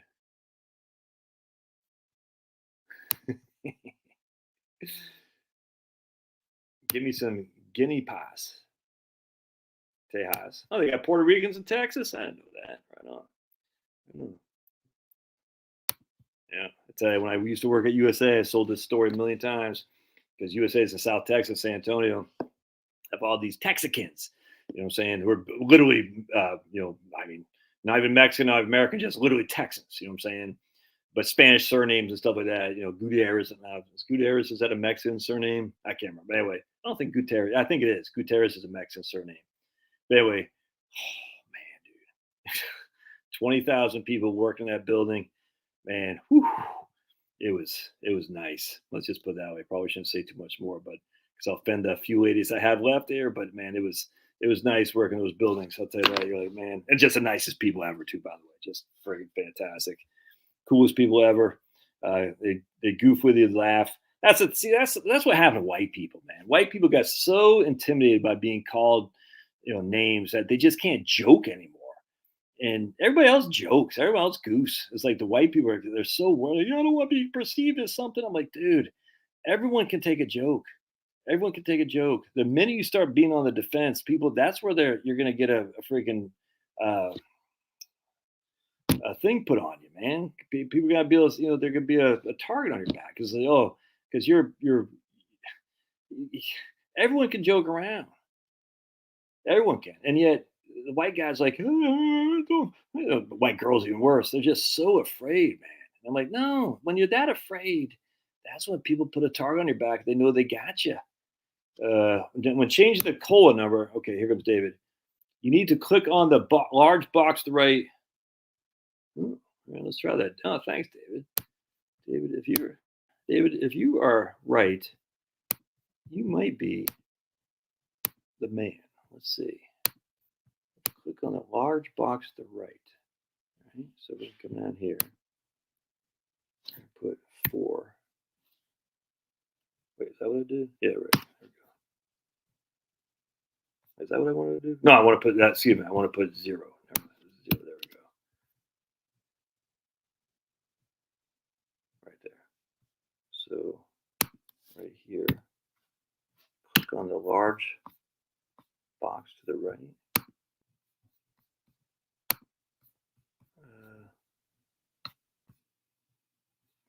You're too white for many.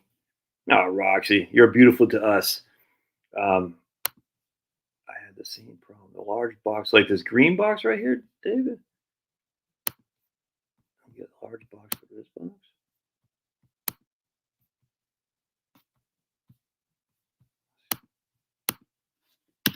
Clicked on that. I clicked. Says David. All right, so click on the large box to the right with the instructions to calculate the results. Large box to the right with the instructions to calculate the results. So enter percent COLA or CPI. Enter percent COLA or CPI. What's that?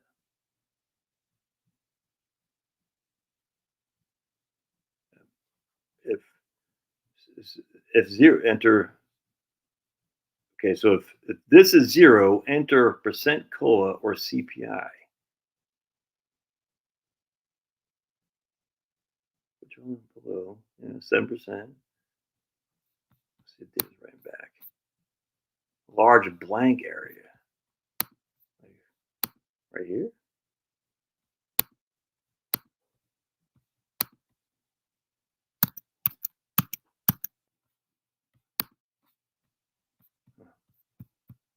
Try it again. Boom. So click on. We said large blank area.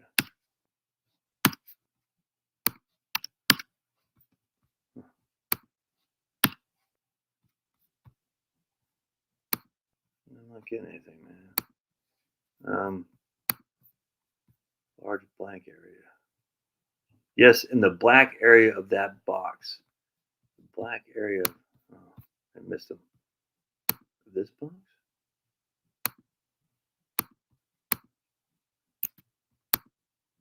Yeah, you can tell I'm an expert at this.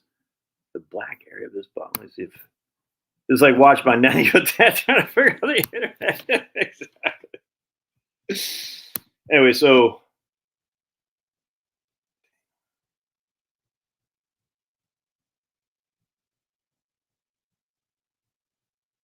when I was in college, a tanning salon used to run an ad with a picture of Michael Jackson tag on. Some people are just too white, couldn't do that. Oh yeah, 100%, dude. Definitely could do that now. Was she pretty? What's Ted talking about? I'm famous now since I ran to Kevin Bacon, Kiera Sedgwick during a downpour in New York City last week, and actually a nice couple. I don't know who Kiera Sedgwick is, but she must be pretty because Penelope says, "Was she pretty?" I always thought she was really pretty, says Penelope. Who else? Kiera Sedgwick. I don't know who that is. Did you ever see the Norm Macdonald one with that Courtney? What's her name? Did I talk about this? Where he was being interviewed by Conan O'Brien, that Courtney chick from Beverly Hills 90210 or some stupid show like that. I always thought she was smoking hot. Oh my goodness, you guys see the Norm Macdonald clip of that? It's so funny. You have to be exposed to a back teen to figure it out. Ted says she's cute, about 5'2". Damn. Not black blank. I click next in cell 22. Oh, I got you. I see what you're saying. Oh, right there. Is that what you're saying? So 22E right there. That's what he's saying. Next to cell 22E. Okay. Yeah, see, still nothing. Why? Just do 2. So cell 22E. Yeah, still nothing. I think it must be just because I'm on Board was spelled. That was so funny, man. Board, and he did it like literally off the top. It was like the pressure's on, and Norm just freaking. It was so funny. Yeah, 100%, dude. People that got sick so far up their butts, it's crazy. I get to work with physicians discuss how we can save a patient's kidney that has cancer. That's why I was, oh, dude, yeah, I get it, man. Exposed to, I think if you're exposed to Bactine, ow, I thought I had a good joke and now it's gone. I don't have anything to say. Yes, I got nothing. Damn, I should have had something on top of my tongue, Andrew. I think if you're exposed to Bactine, Oh yeah, dude, we're gonna make some brisket burritos, brisket tacos tomorrow. Can't wait. 5'2", 105. Dude, that is. How tall is Kevin Bacon? Yeah, Williams on SSDI, age 38. Sorry, man. Social Security disability income. That sucks, dude. All right. Well, I appreciate that. You guys being here and all. Not black, blank. Yeah. I click next to the cell 22E. I'm just gonna try it one more time. This is cell pulverized. This is like watching Granddad figure out the internet. 22E. There's 22C D E.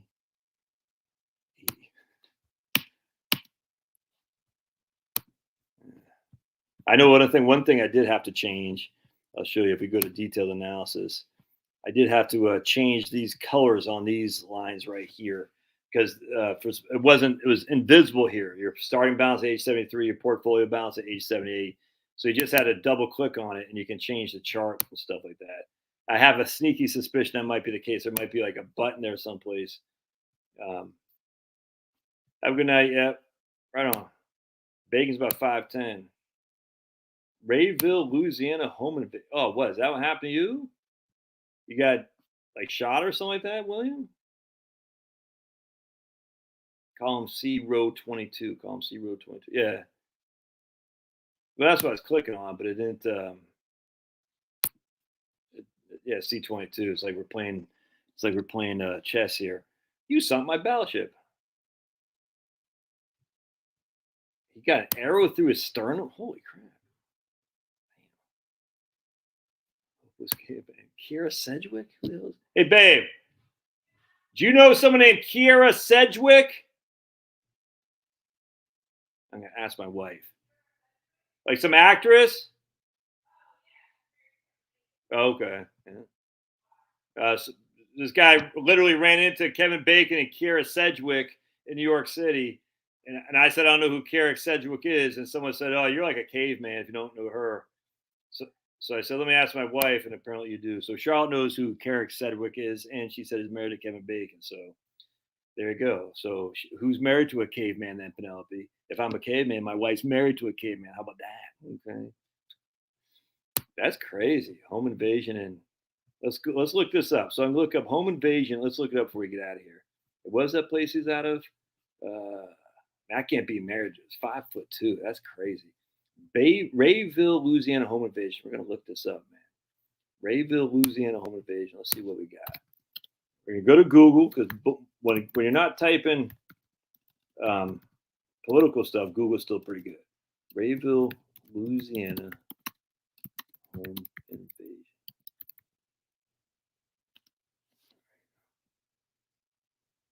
Let's see what we got here. So we can get out this guy. I come over here.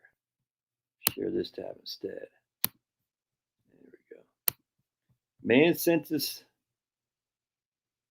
right here, 2018. Is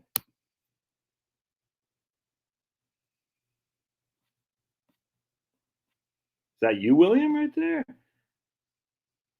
They say James Tab, a business partner at the time, wasn't holding up his end of the deal. We had hired him to build a shop. The butler said Tab stopped answering the calls. I didn't know he had to give back. I doubt the benefit.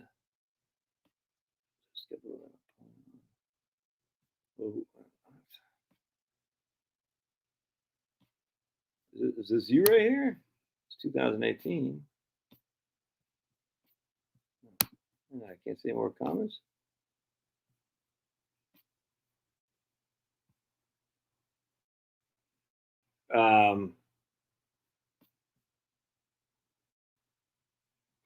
Exactly. You buy the software from. Why is it not? Oh, there we go. It's like acting all weird. Oh, yeah. Buy that software on 712.com. The number 7. Spell out 12.com and just tell Craig. Just email the guy Craig Israelson. Say yeah, you know Josh, and he'll give you half price off. Craig Israelson. He's a good guy. He's great. And we had him on the video on the YouTube thing just last week. And what we're gonna do is every quarter. Man, that's crazy, man. Oh man, that's good. Kira and Kevin have been married for 36 years. Right on. Well, that's good for them. I love hearing that stuff. Hopefully they got a bunch of children. Damn. So is this your wife right there? She's not letting me. Stupid. It said Tab agreed to give them money. Was supposed to bring it to their mailbox just before 6 a.m. that morning. Josh can go check. Got off the asshole in the ditch. I heard something right after that. He says he was hit from behind with an object. The last thing he remembers being checked into the hospital at LSU. Meanwhile, his wife says another man walked in the house demanding cash. That man, Terrence Miles, is now accused of raping her. Holy crap. By the time she was able to get the police on the scene, they found Josh laying in a ditch by the mailbox.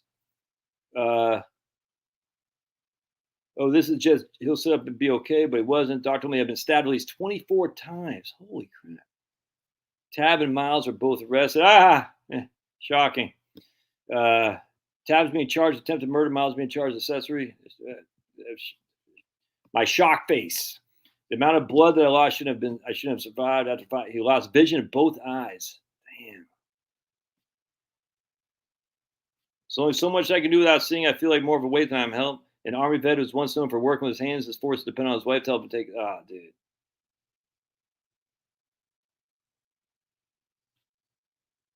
Meanwhile, they're raising the 3-year-old son, William, who was sleeping in the house at the time of the attack. Permanently disabled husband. You know how the world's been turned. Dude, that's freaking crazy. They are facing $500,000 in medical bills.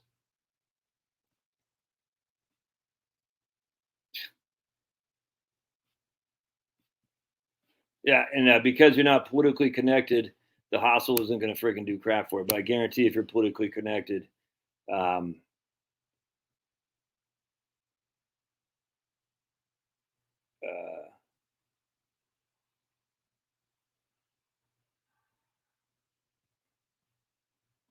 that's crazy, man. I'm sorry to hear that, man. Can't say I'm surprised, to be perfectly honest with you. Can't say I'm surprised. But yeah, if the reverse is, if it's a different scenario and everything was reversed, if you know what I'm saying, we've all would have heard about this. Just a fact. But it's a man bites, it's a dog bites man case. That's just a fact. Yeah, man. Yeah. Were they convicted? I mean, are we still here, William? Were they convicted? Are they sitting, they going up to freaking. What happened to them? I hope they're freaking. Too bad you can't ride the light. Dude, I used to be pro death penalty. I was anti-death penalty, not pro death penalty again. We gotta make these suckers ride lightning, man. I'm sorry, you gotta bring it back, and you gotta bring it back forceful. And again, people. And then, look, I get it. Some people, innocent people, will be found guilty. I get that 100%. And it sucks. It could be you, but that's the thing is, if you know God. Even if you're innocent, you're like, hey, I look, I'm not saying, look, I get it. I'm not trying to be flippant about this, but there are some people that need a ride. And as much as I thought I could, I don't trust the government and anything, but some people is blindingly obvious they need to ride, and we just got to get them out of here. And you got to have that threat as a society to say, if you do these things, your days on this earth are short. Just FYI, and we're not playing. Oh man, we shared an awning together on 95th. So basically, Ted was living large with the Hollywood elite. I'm surprised Ted is still here. Ted's like, I don't need to be with you, Scanlon. You're freaking. Yep, they need to play Ride the Lightning, 100%, man. All right, I'm gonna get out of here. God bless, guys. Appreciate it. Again, if you like that software, Daniel Kulibert's death penalty only if it applies to prosecution. Oh, what, dude? If the prosecution withholds evidence, they should, especially if they're trying to get a death penalty, they should fry too, 100%. Look at Drewski. Yeah, Ted's going to remember Ted. He went back in time. Remember that we were bashing on Ted before because of all the things he was with, the Wright brothers and whatnot, the first flight, then Apollo 13. Now he's got beyond us. Now he's hanging out with the big wigs in Hollywood. Next thing you know, Ted's gonna be on the big screen himself. It's like, there's Ted Westerfield. We knew him. He'd only been retired for 2 weeks. Ted's been retired for 2 weeks. He's already hanging out with the big wigs. Well, you should stay to the end, Drewski. And unfortunately, you didn't get here early enough. So I'm going to you're in the penalty box. Yeah, they've got prosecutors that withhold evidence. They need to fry too. I mean, this is just ridiculous, dude.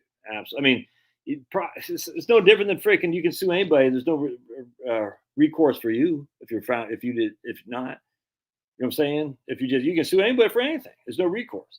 if you just make a bunch of crap. The same thing with prosecutor. They can go after anybody, but nothing happens to them. Nothing happened to them. You train Bacon and Sedgwick. Look at Ted. Train. Oh boy. The casting couch. Ted was coming back from the casting couch. Oh, that's why it's walking with a limp, if you know what I'm saying. Ted was coming. Ted's like, I'm having a hard time walking. It was like, why? I just met Ted. I just met Kevin Bacon. And what's her name? Kira Sedgwick. Oh, Ted thought Kevin was going to open his relationship up, if you know what I'm saying. And it turned out he did, but it was a one direction, you know what I'm saying? All right, that's a good place to end. God bless. We'll see you guys. Thanks, man.